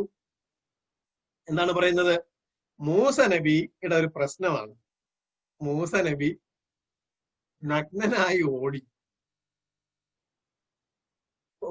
എന്തൊരു കഷ്ടമാണ് ഇല്ലേ? മൂസ നബി ഇങ്ങനെ നഗ്നനൊക്കെ ആയിട്ട് ഓടുക എന്ന് പറഞ്ഞാൽ. അപ്പോ ഇതെന്താണ് സംഭവം? ഇത് ഹദീസിലുള്ളതാണ്. എങ്ങനെ? അത് മൂസാ നബി ഒരു ദിവസം യെരൂശലം പട്ടണത്തിലൂടെയോ അല്ലെങ്കിൽ ഇസ്രായേൽ പട്ടണത്തിന്റെ നടുക്കോടെ ഇങ്ങനെ തുണിയില്ലാതെ ഓടിയെന്നല്ല. മൂസാ നബി അലൈഹി സ്വലാത്തു വസ്സലാം കുളിക്കുവാൻ വേണ്ടി തന്റെ തുണി സാധാരണ അഴിച്ചു വെക്കുന്നത് പോലെ അഴിച്ചു വെക്കുകയും അങ്ങനെ തോട്ടിലിറങ്ങി കുളിക്കുന്നു. അപ്പൊ തൊട്ടടുത്തുള്ള കല്ലിൽ തുണി വെക്കുന്നു. അദ്ദേഹം കുളിച്ചു കഴിഞ്ഞ് തുണി എടുക്കാൻ വേണ്ടി ചെല്ലുമ്പോൾ കല്ല് മുന്നോട്ട് നീങ്ങുന്നു. അങ്ങനെ എന്റെ തുണി ഹജരി സൗബി യാ ഹജരി എന്ന് പറഞ്ഞുകൊണ്ട് മുന്നോട്ട് നീങ്ങി എന്നാണ് ഹദീസിലുള്ളത്. അങ്ങനെ കുറച്ച് മുന്നോട്ട് ചെന്നപ്പോൾ അവിടെ പരിസരത്തുണ്ടായിരുന്ന ആളുകളൊക്കെ ഇത് കണ്ടു. എന്താ സംഭവം? എന്നിട്ട് ഹദീസിൽ തന്നെ പറയുന്നുണ്ട്, മൂസ നബിക്ക് ബാക്കിയുള്ള ഇസ്രായേലിയരൊക്കെ നഗ്നതയ്ക്ക് അത്ര വലിയ പ്രാമുഖ്യമൊന്നും കൽപ്പിക്കാതെ അവർ പലരും കൂട്ടത്തോടെ ഇറങ്ങി നിന്ന് കുളിക്കും, നഗ്നരായിട്ട് അവരുടെ തുണിയൊക്കെ ഇങ്ങനെ അഴിച്ചു വെച്ചുകൊണ്ട്. പക്ഷെ മൂസ നബി തന്റെ സ്വതസിദ്ധമായ ലജ്ജാശീലം മൂലം ഇതുപോലെയുള്ള തുണികളോ കാര്യങ്ങളോ അന്നൊരു ടവൽ എടുത്തിങ്ങണ്ടായിരുന്നു. നമ്മളൊക്കെ ഒന്ന് ആലോചിക്കണം, ഇതൊക്കെ ആയിരിക്കും ഉണ്ടാവുക. അപ്പൊ ഇരിക്കട്ടെ, എന്താണെങ്കിലും അദ്ദേഹം ഒറ്റക്ക് നിന്ന് അദ്ദേഹത്തിന്റെ ഈ ലജ്ജാശീലം മൂലം ഒറ്റക്ക് നിന്ന് കുളിച്ചു. ഇതുകൊണ്ട് എന്താണ്, ബനു ഇസ്രായേലിലേക്ക് ഒരു സ്വഭാവമുണ്ട്. അവരുടെ ആ സ്വഭാവം അനുസരിച്ചിട്ട് അവരൊരു ആരോപണം ഉന്നയിച്ചു. കണ്ടില്ലേ, മൂസ രഹസ്യമായിട്ട് നിൽക്കുന്നത്, മൂസ പരസ്യമായിട്ട് വരുന്നില്ലല്ലോ. കാരണം എന്താ? മൂസക്ക് ഒന്നുകിൽ പാട് രോഗമുണ്ട്, ഒന്നുകിൽ വെള്ളപ്പാടുണ്ട്, അല്ലെങ്കിൽ ശരീരത്ത് മറ്റു പാടുകളുണ്ട്. അതല്ലെങ്കിലോ മൂസക്ക് വൃഷ്ണവീക്കം എന്ന് പറയുന്ന അസുഖമുണ്ട്. അതായത് ഇപ്പൊ ഇന്ന് നമ്മൾ ഹെർണിയ എന്ന് പറയും. ഇങ്ങനെ പറയുന്ന ഈ ഹെർണിയ എന്ന് പറയുന്ന അസുഖമുണ്ട്, അല്ലെങ്കിൽ മൂസക്ക് ശരീരത്തിൽ ചില പാടുകളുണ്ട്. ഇത് രണ്ടായാലും പ്രശ്നമാണ്. കാരണം ലേവ്യ പുസ്തകത്തിന്റെ 13-ാമത്തെ അധ്യായം 1-ാമത്തെ വാക്ക് മുതൽ 13-ാമത്തെ വാക്ക് വരെ എടുത്ത് വായിച്ചു നോക്കിക്കഴിഞ്ഞാൽ കാണാൻ കഴിയും, ഈ യഹൂദന്മാർക്കൊരു സ്വഭാവം ഉണ്ടായിരുന്നു. അവരുടെ ഇടയിൽ ആരെങ്കിലും ഒരു വ്യക്തിക്ക് ശരീരത്തിൽ വെള്ളപ്പാടുണ്ടാവുകയും ആ വെള്ളപ്പാടിനകത്തുള്ള രോമം വെളുത്തു വരികയും ചെയ്താൽ അവൻ അശുദ്ധനാണ്. അവനെ പിന്നെ സമൂഹത്തിൽ ഒന്നിനും കൊള്ളില്ല, അവനെ ഒറ്റപ്പെടുത്തി ക്വാറന്റൈൻ ചെയ്യണം. ഇന്ന് നമുക്ക് ക്വാറന്റൈൻ കൂടുതൽ മനസ്സിലാക്കണം.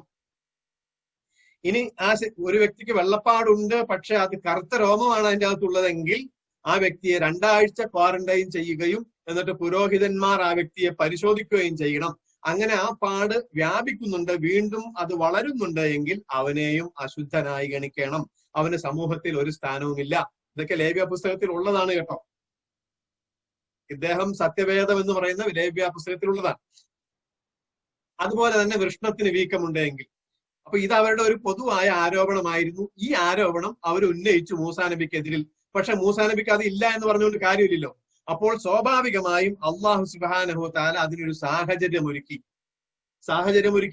അപ്പോൾ മൂസാ നബി അല്പം മുന്നോട്ട് നീങ്ങിയപ്പോൾ കണ്ടവർക്ക് മനസ്സിലായി അദ്ദേഹത്തിന്റെ ശരീരത്തിൽ ഇത്തരത്തിലുള്ള അദ്ദേഹത്തെ അശുദ്ധനാക്കപ്പെടേണ്ട, അവരുടെ വിശ്വാസം അനുസരിച്ചിട്ടാണ് കേട്ടോ, ലേവ്യ പുസ്തകം പറഞ്ഞതനുസരിച്ചിട്ട് അശുദ്ധമാക്കപ്പെടേണ്ട ഒരു പാടോ അല്ലെങ്കിൽ ഹെർണിയ എന്നുള്ള ഒരു അസുഖമോ ഒന്നുമില്ല എന്നവർക്ക് മനസ്സിലായി. ഇതാണ് സംഭവം. അപ്പോൾ ഇനി ഇവിടെ അവശേഷിക്കുന്ന ചില ചോദ്യങ്ങൾ ഉണ്ടാകാം. അചേതനമായിരുന്ന ഒരു കല്ല് എങ്ങനെ സചേതനമായി, അതെങ്ങനെ ചലിച്ചു എന്നതൊക്കെയാണ്.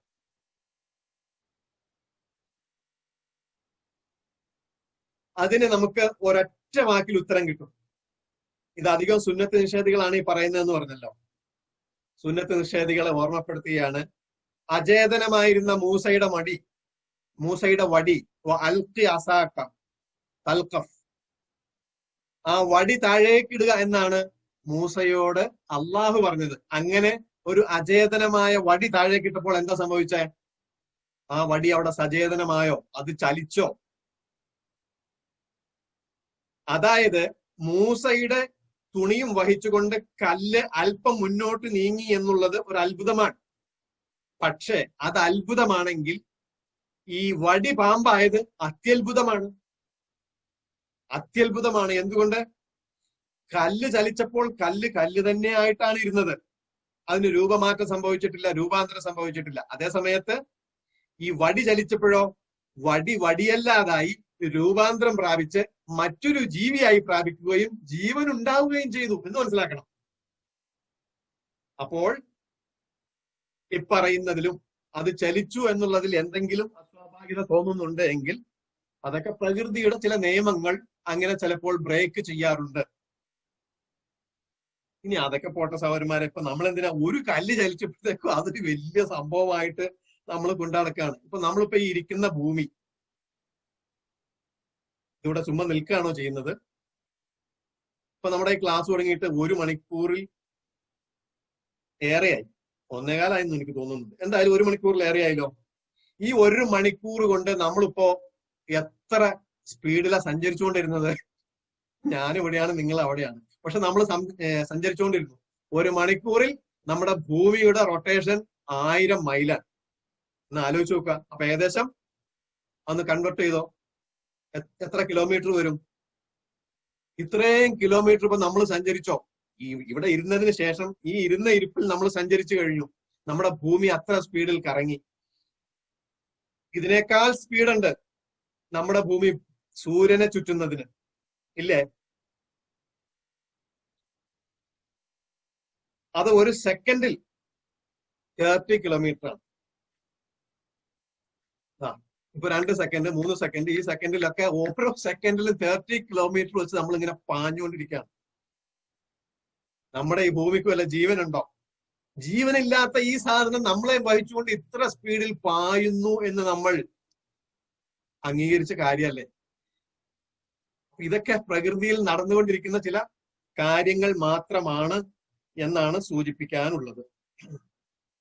ഇനി ഇതൊക്കെ മാറ്റി വെക്കുക. ഇനി രസകരമായിട്ടുള്ള മറ്റൊരു സംഗതി അതല്ല. ഇയാൾ ആരാണ്? ഇയാള് സർവവേദ സത്യവാദിയാണല്ലോ. ആദ്യം പറഞ്ഞതുപോലെ സർവവേദ സത്യവാദിക്ക് മൂസ നബി അല്പനേരം നഗ്നനായി ഓടി, അതും തന്റെ ഒരു അത്യാവശ്യ ഘട്ടത്തിലാണ്. അത്യാവശ്യ ഘട്ടത്തിൽ അങ്ങനെ ആരും ഓടും? ഇപ്പൊ പുറത്ത് കുളിമുറിയുള്ള ഒരു സ്ത്രീയോ പുരുഷനോ ആരുമാകട്ടെ, ഒരു സ്ത്രീ ആകട്ടെ, അങ്ങനെ കുളിക്കാൻ വേണ്ടി അല്ലെങ്കിൽ കുളിച്ചുകൊണ്ടിരിക്കുകയാണ്. അപ്പൊ ഒരു പാമ്പ് ആ കുളിമുറി ഓല കൊണ്ട് കെട്ടിയതാണെന്ന് വെച്ചോ, ഒരു പാമ്പ് അതിന്റെ അകത്ത് കടന്നു വന്നാൽ എന്ത് ചെയ്യും? ചാടി ഓടൂലേ? അതൊരു അത്യാവശ്യ ഘട്ടമാണല്ലോ. അപ്പൊ ഇത്തരം ഒരു ഘട്ടത്തിലാണ് മൂസ നബി അല്പം അതിന്റെ പിന്നാലെ പോയത്. ഇനി സർവവേദ സത്യവാദിക്ക് എന്നാൽ മൂസ നബി ഇങ്ങനെ സഞ്ചരിച്ചതിനെയും വിമർശിക്കാൻ യാതൊരു യോഗ്യതയുമില്ല. എന്തുകൊണ്ടില്ല എന്ന് നമുക്കൊന്ന് കണ്ടേച്ച് വരേണ്ടതുണ്ട്. നോക്കുക. യെശയ്യാവിന്റെ പുസ്തകമാണ്. യെശയ്യാവിന്റെ പുസ്തകത്തിൽ 20-ാമത്തെ അധ്യായത്തിൽ 2-ാമത്തെ വാക്യം. ആ കാലത്ത് തന്നെ യഹോവ ആമോസിന്റെ മകനായ യെശയ്യാവിനോട്, നീ ചെന്ന് നിന്റെ അരയിൽ നിന്ന് രട്ടുശീല അഴിച്ചു വെക്കുക, അഴിച്ച കാലിൽ നിന്ന് ചെരിപ്പും ഊരിക്കളക എന്ന് കൽപ്പിച്ചു. അവൻ അങ്ങനെ ചെയ്തു. നഗ്നനായും ചെരിപ്പിടാതെയും നടന്നു. ആരാ പറഞ്ഞത്? യഹോവ പറഞ്ഞിട്ട്. ചുമ്മാ ഇരിക്കുന്ന മനുഷ്യനോട് എടാ നീ തുണി അഴിച്ചു കള. ഇത് ആരോടാ പറഞ്ഞേ? യെശയ്യ എന്ന പ്രവാചകൻ. ആ പ്രവാചകനോടാണ് പറഞ്ഞത്. തീർന്നിട്ടില്ല. എന്നിട്ട് യെശയ്യ പിന്നെ 1-2 ദിവസമൊന്നാണോ തുണിയില്ലാതെ നടന്നത്? നാം നോക്ക് 3-ാമത്തെ വാക്യം. പിന്നെ യഹോവ അരുളി ചെയ്തു, എന്റെ ദാസനായ യെശയ്യാവ് മിസ്രയീമിനും കൂശിനും അടയാളവും അത്ഭുതവുമായിട്ട് 3 സംവത്സരം നഗ്നനായും ചെരിപ്പിടാതെയും നടന്നതുപോലെ. എത്ര? 3 സംവത്സരം നഗ്നനായി ചെരിപ്പില്ലാതെ നടന്നതുപോലെ. എവിടെയാ പറഞ്ഞത്? യെശയ്യാവിന്റെ പുസ്തകത്തിലെ. ഒന്ന് ആലോചിച്ച് നോക്കുക. യെശയ്യാവിന്റെ പുസ്തകത്തിലുള്ളതാണ് 3 സംവത്സരം. 1-2 ദിവസമോ ആഴ്ചയോ മാസമോ ഒന്നുമല്ല, 3 സംവത്സരം. ഇത് സത്യമാണ്. ഇത് സത്യമാണ് ഈ കോയക്ക്. എന്നിട്ട് ഈ കോയ ഈ ഹദീസിനെ വിമർശിക്കാൻ വരികയാണ്. ഇയാൾക്ക് എന്താണ് പറ്റിയത്? ഇത് ഇയാൾ മാത്രമല്ല കേട്ടോ. ഇയാൾ മാത്രമല്ല, സുന്നത്ത് നിഷേധികൾ, കേരളത്തിലെ ചേകനൂരിസത്തിന്റെ വക്താക്കളും അവരും സർവമത സത്യവാദികളാണ്. അവർക്കും ബാധകമാണ് ഈ ക്ലാസിന്റെ അവസാനത്തെ ക്ലാസ് എന്നുള്ള നിലക്ക് ഓർമ്മപ്പെടുത്താൻ ആഗ്രഹിക്കുകയാണ്. ഇന്ന് കഴിഞ്ഞ ക്ലാസ്സിൽ നിന്നൊക്കെ വ്യത്യസ്തമായിട്ട് എന്റെ ഭാഷ അല്പം റൂഡായിട്ടുണ്ട് എങ്കിൽ ക്ഷമിക്കണം. കാരണം ഞാൻ ആദ്യം കേൾപ്പിച്ച ഹദീസ് നിങ്ങളൊന്ന് മനസ്സിലാക്കണം. ഇയാള് കുരങ്ങ് വ്യഭിചരിച്ചത് പ്രവാചകനിലേക്ക് ചേർത്താണ് പറഞ്ഞത്. ഇങ്ങനെ പ്രവാചകന്റെ മേൽ കള്ളം പറയുന്ന ഒരു വ്യക്തിയെ അത്രമാത്രമൊക്കെ ബഹുമാനിച്ച് പറയണം എന്ന് എനിക്ക് തോന്നാത്തത് കൊണ്ടാണ്. അതല്ലാതെ ഒരു വ്യക്തിയെയും പേഴ്സണലി ഇൻസൾട്ട് ചെയ്യാൻ ആഗ്രഹിച്ചിട്ടില്ല. ഇനി മറ്റൊരു വിഷയം കൂടെ പറഞ്ഞുകൊണ്ട് ഞാനിത് അവസാനിപ്പിക്കാം. അത് സാധാരണ നിങ്ങൾ കേട്ടിട്ടുണ്ടാവും. ഇതുപോലെ തന്നെ സുന്നത്ത് നിഷേധികൾ പറയുന്നതാണ്. ഇയാളും ഇത് തന്നെ പറയുന്നുണ്ട്. എന്താണ്? മൂസാ നബി അലൈഹി സ്വലാത്തു വസ്സലാം തന്നെയാണ് അവിടെയും വില്ലൻ. മൂസാ നബി അലൈഹി സ്വലാത്തു വസ്സലാമിന്റെ അടുക്കല് മലക്കുൽ മൗത്ത് വന്നു. അങ്ങനെ മൂസാ നബി ഒരു ദിവസം വീട്ടിലിരിക്കായിരുന്നു. അപ്പൊ മലക്കുൽ മൗത്ത് വന്നിട്ട് ഒട്ടും അടിച്ചില്ല. എന്നിട്ട് ഒരു ഒറ്റ പൊട്ടിയിൽ കൊടുത്തു. അടി കൊണ്ടിപ്പോ എന്തായാലും മലക്ക് വെട്ടിത്തിരിഞ്ഞതാകാം. അതൊന്നും ഹദീസിലില്ല കേട്ടോ. അങ്ങനെ ആകാം. പക്ഷെ കണ്ണിൽ അടി കൊണ്ടു, മലക്കിന്റെ കണ്ണ് പൊട്ടി. ഞാൻ ഈ പറഞ്ഞത് അങ്ങനെയല്ല, ഹദീസിലുള്ളത് ഇങ്ങനെ. അടുക്കൽ മലക്കൽ മൗത്ത് വന്നു, അങ്ങനെ ഞാൻ തന്റെ റൂഹിനെ പിടിക്കുകയാണെന്ന് പറഞ്ഞു. ഉടനെ മൂസ ഒരടി കൊടുത്തു, അങ്ങനെ മലക്കിന്റെ കണ്ണ് പൊട്ടി. ഇതാണ് ഹദീസിലുള്ളത്. നിങ്ങൾ ഇത്രയും നേരം പറഞ്ഞൊക്കെ നമുക്ക് മനസ്സിലായി. പക്ഷെ ഇതെങ്ങനെയാ ശരിയാവുക? മലക്കിന്റെ കണ്ണ് പൊട്ടുക എന്നുള്ളത് എല്ലാവർക്കും തോന്നുന്നുണ്ടാവും അല്ലെ?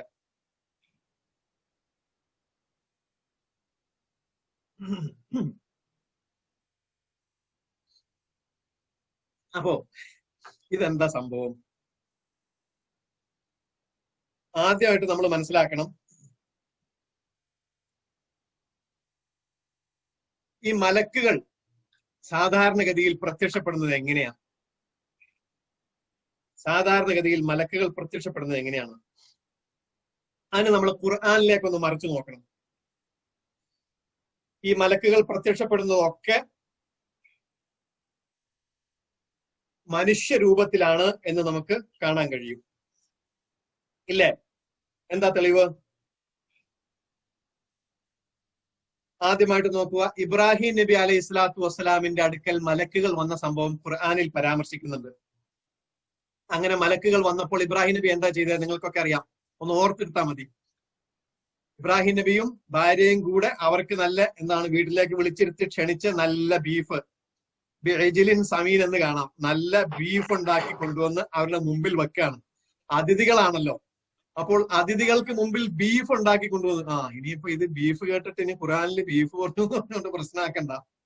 ബീഫ് ഖുർആനിലുണ്ട് എന്താണെങ്കിലും. അപ്പൊ ബീഫ് കൊണ്ടുവന്ന് അവരുടെ മുമ്പിൽ കൊണ്ടുവന്നു വച്ചു. പക്ഷെ അവർ കഴിച്ചില്ല. അപ്പോഴാണ് ഇബ്രാഹിം നബിക്ക് ഒരു ഖീഫ, അപ്പൊ ഒരു ഭയം ഉണ്ടായി. ഇതെന്താ സംഭവം എന്ന് നോക്കുമ്പോൾ അപ്പോഴാണ് അവർക്ക് മനസ്സിലായത്. അങ്ങനെയാണ് പിന്നെ ഒരു സന്തതിയെ കൊണ്ട് അവർ സന്തോഷ വാർത്ത അറിയിക്കുകയും ഒക്കെ ചെയ്തത്. അതായത് പോയിന്റ് ഇതാണ്, മനുഷ്യരൂപത്തിൽ വരുന്ന മലക്കുകളെ പ്രവാചകന്മാർക്ക് പോലും, അണ്ടർലൈൻ ചെയ്യണം, പ്രവാചകന്മാർക്ക് പോലും മനസ്സിലായിരുന്നില്ല. ഇനി മാത്രമല്ല, ഇതുപോലെ തന്നെ വേറൊരു പ്രവാചകന്റെ അടുത്ത് വന്നിട്ടുണ്ട്.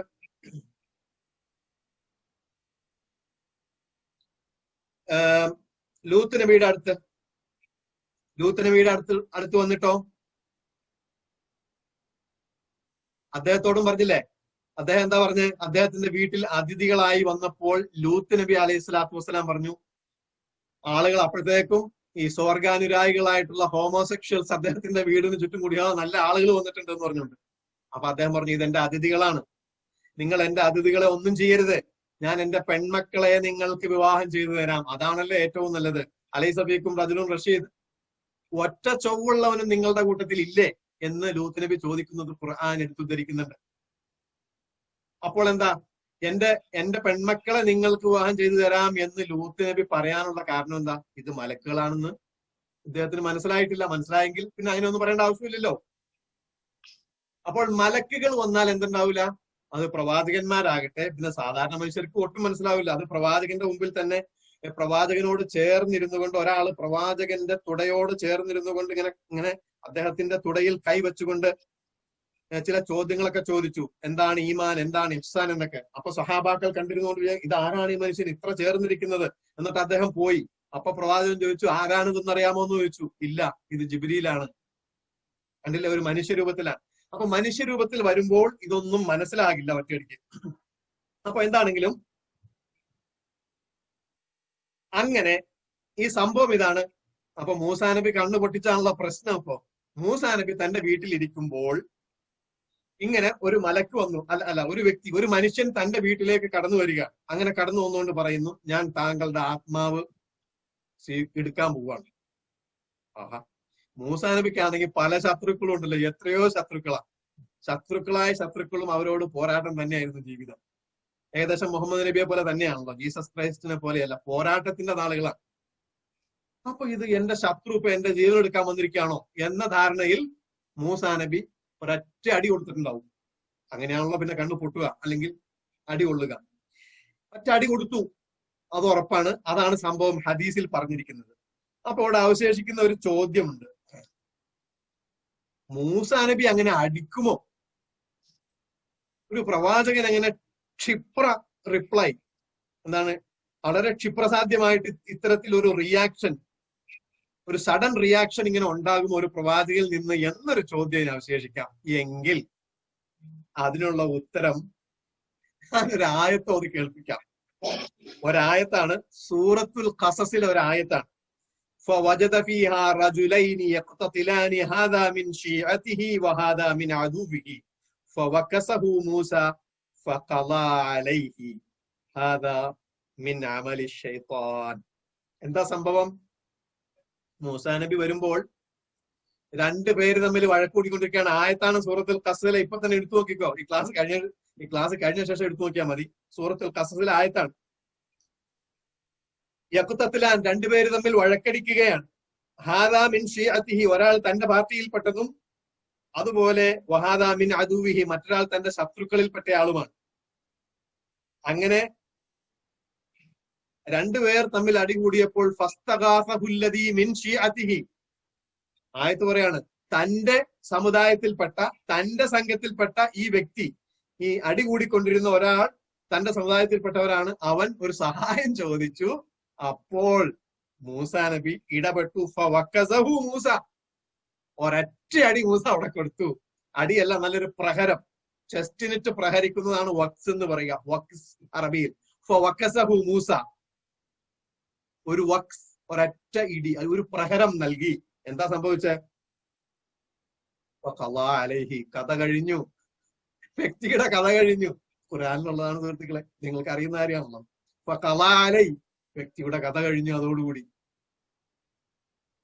അപ്പൊ ഇങ്ങനെ ഒരു സ്വഭാവം, വളരെ സഡൻ ആയിട്ട് റിയാക്ട് ചെയ്യുന്ന നമ്മുടെ കൂട്ടത്തിലുണ്ട് ചില ആളുകൾ. ക്ഷിപ്ര കോപി എന്ന് പറയാം, വളരെ പെട്ടെന്ന് കോപം വരും ചിലർക്ക്. വളരെ ചൂടൻ എന്ന് നമ്മൾ പറയും, ഷോർട്ട് ടെമ്പർ എന്ന് നമ്മൾ പറയും, അങ്ങനെയുള്ള ആളുകൾ. പക്ഷെ പ്രവാചകനിലേക്ക് അങ്ങനെ ഒരു വിശേഷണം ചേർക്കാൻ കഴിയില്ല കേട്ടോ. പക്ഷെ വളരെ പെട്ടെന്ന് റിയാക്ട് ചെയ്യും പ്രവാചകൻ. അങ്ങനെയുള്ള ഒരു പ്രവാചകനായിരുന്നു. മാത്രമല്ല, തീർന്നിട്ടില്ല. ഇനി മറ്റൊരു എക്സാമ്പിൾ തരാം. മറ്റൊരു എക്സാമ്പിൾ അതും ഖുർആൻ പറഞ്ഞതാണ്. അത് സൂറത്ത് താഹയിലുണ്ട്, സൂറത്ത് അൻആമിലുണ്ട്. എല്ലാം വായിച്ച് സമയം കളയാൻ നിൽക്കുന്നില്ല, ഞാൻ വളരെ ബ്രീഫ് ആയി പോവാണ്. വലമ്മ റജഅ മൂസ ഇലാ ഖൗമിഹി ഗളബാന അസിഫ, വളരെ ദേഷ്യത്തോടെയാണ് വന്നത്. അതുപോലെ തന്നെ അദ്ദേഹത്തിന് ദുഃഖവും ഉണ്ടായി. ഖാല ബിഅസ മാ ഖലഫ്തുമൂനി മിൻ ബഅദി അഅജിൽതും അംറ റബ്ബിക്കും വഅൽഖൽ അൽവാഹ വഅഖദ ബിറഅസി അഖീഹി യജുറുഹു ഇലൈഹി. സീനാ പർവ്വതത്തിൽ പോയിട്ട് ഈ തോറയുമായി വന്ന സമയത്ത് എന്താ അവിടെ തിരിച്ചു വന്നപ്പോ മൂസാ നബി കണ്ടത് സുഹൃത്തുക്കളെ? ഈ ബനു ഇസ്രായേലില് പശുക്കുട്ടിയെ ആരാധിക്കുന്ന ഒരു അവസ്ഥയിലേക്ക് അവർ പോയിരുന്നു, ഗോപൂജകരായി മാറിയിരുന്നു. പക്ഷെ അപ്പോൾ ഇതിന്റെ ഉത്തരവാദിത്വം ഏൽപ്പിച്ചിട്ട് പോയത് ആരെയാണ്? ഹാറൂൻ നബി, തന്റെ സഹോദരനെയല്ലേ. അപ്പോൾ പ്രവാചകന് വല്ലാത്ത അസഹ്യമായ ഒരു വിഷമമുണ്ടായി. ഇങ്ങനെ ഞാൻ ഏൽപ്പിച്ചിട്ട് പോയിട്ട് നീ അവരെ നോക്കിയില്ലേ, എന്താണ് ഇവിടെ സംഭവിച്ചത്, ഇത്ര വലിയ ശിർക്കാണോ എന്ന് പറഞ്ഞുകൊണ്ട് അൽഖൽ അൽവാഹ, ഇത് ചില പലകകളിലാണ് തൗറാത്ത് നൽകിയതെന്ന് ഖുർആൻ മറ്റെടുത്ത് പറയുന്നുണ്ട്, അങ്ങോട്ടൊന്നും പോകുന്നില്ല. അപ്പോൾ ആ പലകകൾ പ്രവാചകൻ അവിടെ അങ്ങോട്ട് ഇട്ടു, വലിച്ചെറിഞ്ഞു. എന്നിട്ടോ തന്റെ സഹോദരന്റെ തലമുടിക്ക് ഇങ്ങനെ പിടിച്ച് വലിച്ചിങ്ങോട്ട് കൊണ്ടുവന്നു. ഇത് മറ്റു സൂറത്തിൽ പറയുന്നുണ്ട്, യബ്ന ഉമ്മി, എന്റെ ഉമ്മാന്റെ മോനെ നീ എന്നെ താടിന്ന് വിടുന്നു, നീ എന്നെ ഇങ്ങനെ പിടിക്കല്ലേ, എന്നെ നീ ഒന്ന് മയം ചെയ്യ എന്ന് മറ്റ് ആയത്തിലും പറയുന്നുണ്ട്. ആലോചിച്ച് നോക്കുക. എങ്ങനെ ഇങ്ങോട്ടല്ല അല്ലെ.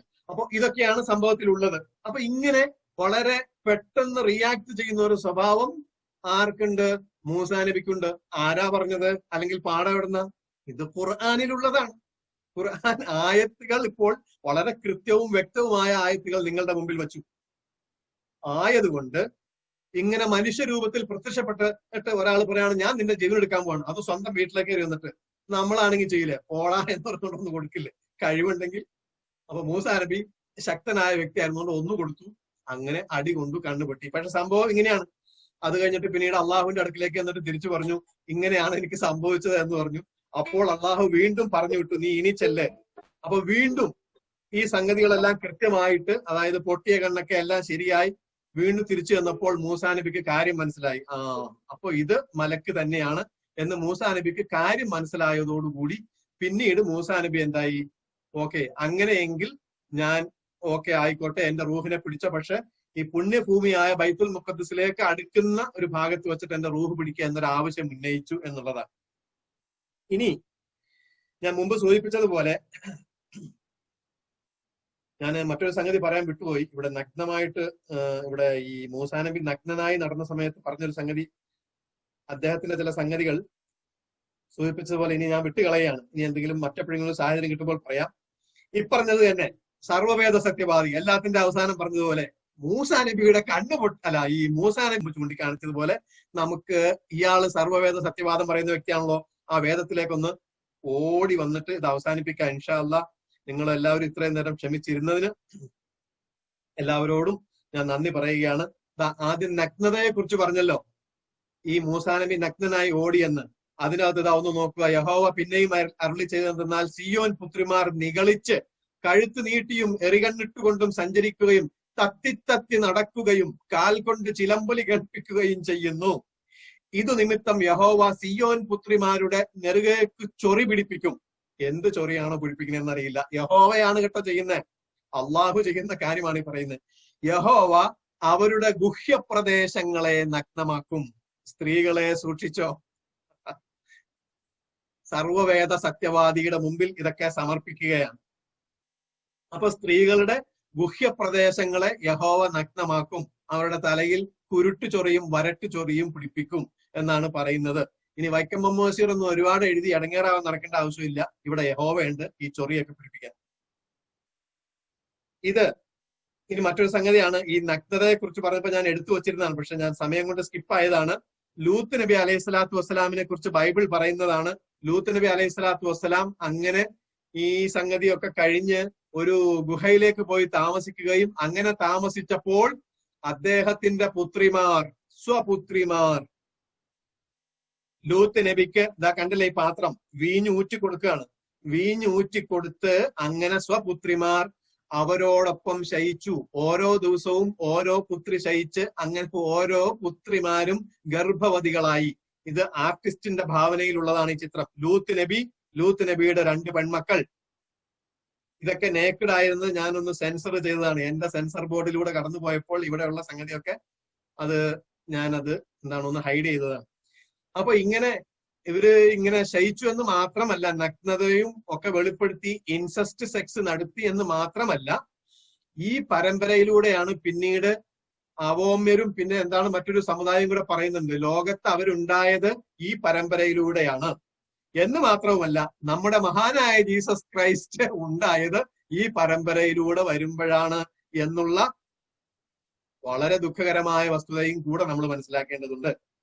അപ്പോൾ ഇതൊക്കെ ഈ വ്യക്തിക്ക് സമർപ്പിക്കുവാൻ വേണ്ടിയിട്ടാണ് ഇങ്ങനെ കാണിക്കുന്നത്. ഇനി നമ്മുടെ ഇപ്പൊ ഈ പറഞ്ഞു വന്ന വിഷയത്തിലേക്ക് തിരിച്ചു വരികയാണ്. ഇപ്പോൾ ഇവിടെ മൂസാ നബി ഒരു മലക്കിന്റെ കണ്ണടിച്ച് പൊട്ടിച്ചത് വലിയ വിഷയമായിട്ടാണല്ലോ ഇദ്ദേഹം കൊണ്ടു നടക്കുന്നത്.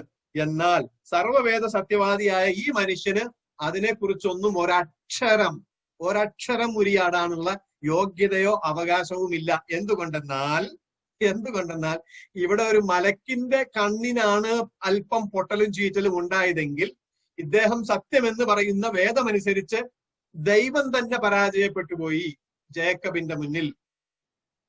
ജേക്കബ് എന്ന് പറഞ്ഞാൽ യാക്കൂബ് നബി അലൈഹി സ്വലാത്തു വസ്സലാം.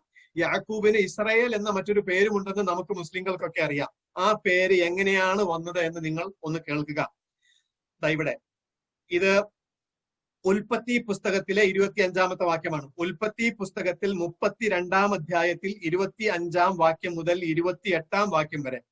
അവനെ ജയിക്കില്ല എന്ന് കണ്ടപ്പോൾ അവൻ അവന്റെ തുടയുടെ തടം തൊട്ടു. ആകയാൽ അവനോട് മല്ലു പിടിക്കയിൽ യാക്കോബിന്റെ തുടയുടെ തടം ഉളുക്കിപ്പോയി. എന്തായി സംഭവം? നേരം വെളുത്തപ്പം മുതൽ യാക്കോബും യഹോവയുമായിട്ട് മൽപിടുത്തമാണ്. ഭയങ്കര മല്ലയുദ്ധം നടക്കുകയാണ് യാക്കോബും യഹോവയും തമ്മിൽ, അല്ലെങ്കിൽ ദൈവവും തമ്മിൽ. അങ്ങനെ ദൈവത്തിന് ഇങ്ങനെ സമയം കുറെ നീണ്ടുപോയിട്ടും ജയിക്കാൻ കഴിയില്ലെന്നായപ്പോൾ പിന്നെ അവസാനത്തെ ഒരു 18-ാമത്തെ അടവെടുത്തു. നമ്മുടെ ഈ പറയപ്പെടുന്ന ദൈവം അത് തുടയിൽ ഒന്ന് തൊടുകയാണ് ചെയ്തത്. അപ്പോൾ തുട ഉളുക്കിപ്പോയി. എന്നിട്ടോ അങ്ങനെ തുട ഉളുക്കിയ അവസരത്തിൽ പിന്നെ ദൈവം ഒരു അഭ്യർത്ഥന നടത്തി. പുള്ളി ഒന്ന് കെഞ്ചി, എന്നെ വിടുക, ഉഷസ്സുദിക്കുന്നുവല്ലോ എന്നവൻ പറഞ്ഞതിന് നീ എന്നെ അനുഗ്രഹിച്ചാലല്ലാതെ ഞാൻ നിന്നെ വിടുകയില്ല. അപ്പോൾ യാക്കോബ് ഒരു കണ്ടീഷൻ വെച്ചു, നീ എന്നെ അനുഗ്രഹിക്കുക, അങ്ങനെ അനുഗ്രഹിച്ചാലല്ലാതെ ഞാൻ നിന്നെ വിടുകയില്ല എന്ന് ദൈവത്തോട് യാക്കോബ് പറഞ്ഞു. എന്തായാലും തോറ്റു തുന്നം പാടിയിരിക്കുകയാണല്ലോ. അപ്പോ നിന്റെ പേർ എന്ത് എന്ന് അവനോട് ചോദിച്ചതിന്, ദൈവമാണ് ചോദിക്കുന്നത്. നിന്റെ പേരെന്ന് അവനോട് ദൈവം യാക്കോബിനോട് ചോദിച്ചപ്പോൾ യാക്കോബ് എന്ന് അവൻ പറഞ്ഞു. എന്നിട്ടോ അപ്പൊ ദൈവം പറഞ്ഞു, നീ ദൈവത്തോടും മനുഷ്യരോടും മല്ല് പിടിച്ച് ജയിച്ചത് കൊണ്ട് നിന്റെ പേർ ഇനി യാക്കോബ് എന്നല്ല, ഇസ്രായേൽ എന്ന് വിളിക്കപ്പെടും. ഇസ്രായേൽ എന്ന് വിളിക്കപ്പെടും. അപ്പോ യാക്കോബ് നബിയെ ഇസ്രായേൽ എന്ന് വിളിക്കപ്പെടുന്നത്, അതായത് ദൈവവുമായിട്ട് മല്ലടിച്ച് ദൈവത്തെ പരാജയപ്പെടുത്തിയത് കൊണ്ടാണ് യാക്കോബ് നബിയെ ഇസ്രായേൽ എന്ന് വിളിക്കപ്പെടുന്നത് എന്ന് ഇവിടെ പറയുന്നു. അപ്പൊ ഇങ്ങനെ കൃത്യമായിട്ട് യാക്കോബുമായിട്ട് പിന്നീട് യാക്കോബ് അവനോട് നിന്റെ പേര് എനിക്ക് പറഞ്ഞു തരണമെന്ന് അപേക്ഷിച്ചു. യാക്കോബ് പിന്നെ ദൈവത്തോട് ചോദിക്കുകയാണ്, നിന്റെ പേര് നീ എനിക്ക് പറഞ്ഞു തരണമെന്ന്. നീ എന്റെ പേർ ചോദിക്കുന്നത് എന്ത് എന്ന് അവൻ പറഞ്ഞു. അവിടെ വെച്ച് അവൻ അനുഗ്രഹിച്ചു. അങ്ങനെ നീ എന്തിനാണ് എന്റെ പേര് ചോദിച്ചുകൊണ്ട് കൊടുക്കുന്നത്? ഞാൻ സർവശക്തനായ ദൈവമാണല്ലോ എന്ന് പറഞ്ഞ് ഈ ഇസ്രായേലിനെ അഥവാ യാക്കോബിനെ അനുഗ്രഹിച്ചിട്ട് ദൈവം അവിടെ നിന്ന് പോയി എന്നാണ്. അപ്പൊ ദൈവത്തെ വരെ പരാജയപ്പെടുത്തി എന്ന് പറയുന്ന സംഗതികൾ സത്യമാണ് എന്ന് വിശ്വസിക്കുന്ന ഈ വ്യക്തിക്ക് പിന്നെ ഉണ്ടോ ഒരു കണ്ണിന് എന്തെങ്കിലും പറ്റി? അത് മലക്കിന്റെ കണ്ണിനാണ്, ദൈവത്തിന്റെ അല്ല എന്നതിനെ ആക്ഷേപിക്കാൻ. അപ്പോൾ ഇദ്ദേഹം ഇവിടെ പറഞ്ഞു വരുന്ന ഒരു സംഗതിക്കും യാതൊരു നിലയും വിലയുമില്ലാത്ത കേവല വിഡ്ഢിത്തങ്ങളും നിരർത്ഥകമായ ജൽപ്പനങ്ങളും മാത്രമാണ് ഇതൊക്കെ എന്ന് സൂചിപ്പിക്കാൻ വേണ്ടിയിട്ടാണ് ഇത്രയും വിശദീകരിച്ച് പറഞ്ഞത്. ആയതുകൊണ്ട് ചുരുക്കി പറയുകയാണ്, ഇത്തരത്തിലുള്ള എന്ത് നിഷേധം കണ്ടാലും കേട്ടാലും അതിനൊന്നും യാതൊരു അർത്ഥവും ഉണ്ടായിരിക്കുകയില്ല എന്ന് നിങ്ങൾ മനസ്സിലാക്കണം. ഈ നിലക്കാണ് ഇത്തരത്തിലുള്ള ആളുകളെ നേരിടേണ്ടത് എന്ന ഒരു മാർഗദർശനം കൂടി നൽകുക എന്നുള്ളതാണ് യുവാക്കൾക്കൊക്കെ ഈ ക്ലാസ്സിലൂടെ ഉദ്ദേശിക്കുന്നത് എന്നുകൂടെ സൂചിപ്പിക്കുകയാണ്. ഇനി ഇൻഷാ അള്ളാഹ് അടുത്ത ആഴ്ച സർവവേദ സത്യവാദം എന്ന ഒരു ചെറിയ ടോപ്പിക് കൂടി ചർച്ച ചെയ്തുകൊണ്ട് ഈ വിഷയം അവസാനിപ്പിക്കും. അടുത്ത ആഴ്ച ഇങ്ങനെ ഹദീസുമായി ബന്ധപ്പെട്ട ഒന്നിലേക്കും വരുന്നതായിരിക്കില്ല. പെരീനിയലിസം നമ്മുടെ ഇന്ത്യൻ സാഹചര്യത്തിൽ എന്താണ്, പ്രത്യേകിച്ച് നമ്മുടെ ലോക്കൽ സാഹചര്യത്തിൽ എന്താണ് അതിന്റെ അപകടങ്ങൾ, അല്ലെങ്കിൽ എന്താണ് അതിന്റെ ഇസ്ലാമിക മാനം എന്നുള്ള സംഗതികൾ സൂചിപ്പിച്ചുകൊണ്ട് എന്റെ ഈ അവതരണം അവസാനിപ്പിക്കും. എങ്കിൽ കൂടി നമ്മുടെ ഈ സൂം മീറ്റിങ്ങുകൾ തുടർന്നുകൊണ്ടേ ഇരിക്കും ഇൻഷാ അള്ളാഹ്, വ്യത്യസ്ത സബ്ജക്റ്റുകളിലായിട്ട്. ഒരു സംശയം. സാഹിബ്, അസ്സലാമു അലൈക്കും. വലൈക്കും അസ്സലാം വറഹ്മത്തുള്ളാഹി. അപ്പൊ ഇവിടെ ഉന്നയിക്കപ്പെട്ട ഈ ഹദീസുകളൊക്കെ ബുഖാരിയിലുള്ളതാണ്. അപ്പോ ചിലതൊക്കെ ഖുർആൻ പിന്നെ ഹദീസ് വ്യാഖ്യാന ഗ്രന്ഥങ്ങളിൽ ഇത് ശരിയല്ല എന്ന് തെളിയിക്കപ്പെട്ടിട്ടുണ്ട്. അത് വെച്ചിട്ടാണല്ലോ ഇപ്പൊ നമ്മൾ പിടിച്ചു നിൽക്കുന്നത്. അപ്പൊ ഇവരുടെ വാദം അത് തന്നെയാണ്. ഖുർആൻ കഴിഞ്ഞാൽ ആകാശത്തിനും ഭൂമിക്കും ഇടയിൽ ഏറ്റവും സ്വീകാര്യമായത് ബുഖാരി മുസ്ലിമാണ് എന്ന് നമ്മൾ പറയുകയും ഈ ഗ്രന്ഥത്തിൽ തന്നെ പിന്നെ ശരിയല്ല എന്ന് നമ്മൾ തന്നെ സമർത്ഥിക്കുന്ന അല്ലെങ്കിൽ മുൻകാല ഹദീസ് പണ്ഡിതന്മാർ സമർത്ഥിച്ചിട്ടുള്ള ഹദീസുകൾ കടന്നുകൂടുകയും ചെയ്തിട്ടുണ്ടെങ്കിൽ ആ ഒരു വിശ്വാസ്യത അവിടെ നഷ്ടപ്പെടുന്നില്ല എന്നാണ് അവരും ചോദിക്കുന്നത്. ഓക്കെ, ഇതൊരു നല്ല ചോദ്യമാണ്. എന്റെ ഈ ചർച്ച ഇങ്ങനെ അങ്ങോട്ട് വേഗം പോയ സമയത്ത് പറയാൻ വിട്ടുപോയതുകൊണ്ട് ഒരു സംഗതി വന്നു ചേർന്നിട്ടുണ്ടെന്നാണ് വിചാരിക്കുന്നത്. ഞാനിവിടെ മൗദൂആയ ഹദീസ് എന്ന് പോലും പറഞ്ഞു വെച്ച ഒന്ന് ആട് തിന്ന ഹദീസാണ്. ഈ ആട് തിന്നത് അത് ബുഖാരിയിലോ മുസ്ലിമിലോ ഉള്ളതല്ല. അത് Ibn Majah, Ahmad bin Hanbal, Tabarani, അതുപോലെ മുസ്നദ് അബൂ യഅല, അതുപോലെ ഈ സംഗതിയെ ചർച്ച ചെയ്യാൻ വേണ്ടി ഇബ്നു ഖുതൈബ തന്റെ തഅ്വീൽ മുഖ്തലഫിൽ അഹാദീസ് എന്നിത്യാദി ഗ്രന്ഥങ്ങളിലൊക്കെയാണ് ഇത് വന്നിട്ടുള്ളത്. ബുഖാരിയിലോ മുസ്ലിമിലോ അല്ല. ബാക്കിയുള്ള ഹദീസ്, ഈ പല്ലിയുടെ ഹദീസ് ബുഖാരിയിലുണ്ട്. അത് തെറ്റാണെന്ന് നമ്മൾ പറഞ്ഞിട്ടില്ല, കാരണം പല്ലിയെ കൊല്ലാനുള്ള അനുവാദമാണ് തന്നത്. അതുപോലെ ഇപ്പോ ഈ നഗ്നനായി പ്രവാചകൻ അല്പം സഞ്ചരിച്ചു എന്നുള്ളത് ഒരു നിർബന്ധിത സാഹചര്യത്തിൽ ഉണ്ടായിപ്പോയതാണ്. അത് തെറ്റാണ് ഹദീസ് എന്ന് പറഞ്ഞിട്ടില്ലല്ലോ. അതിന്റെ അർത്ഥങ്ങളും വ്യാഖ്യാനങ്ങളും ഇങ്ങനെയാണ്. അതൊരു നിർബന്ധിത സാഹചര്യത്തിൽ അങ്ങനെ സംഭവിച്ചു പോയി. പിന്നെ അതിന്റെ യുക്തിപരമായ കാഴ്ചപ്പാട് എന്താണ് എന്ന് നമ്മൾ വിശദീകരിച്ചിരുന്നു. പിന്നെ സർവ്വവാദ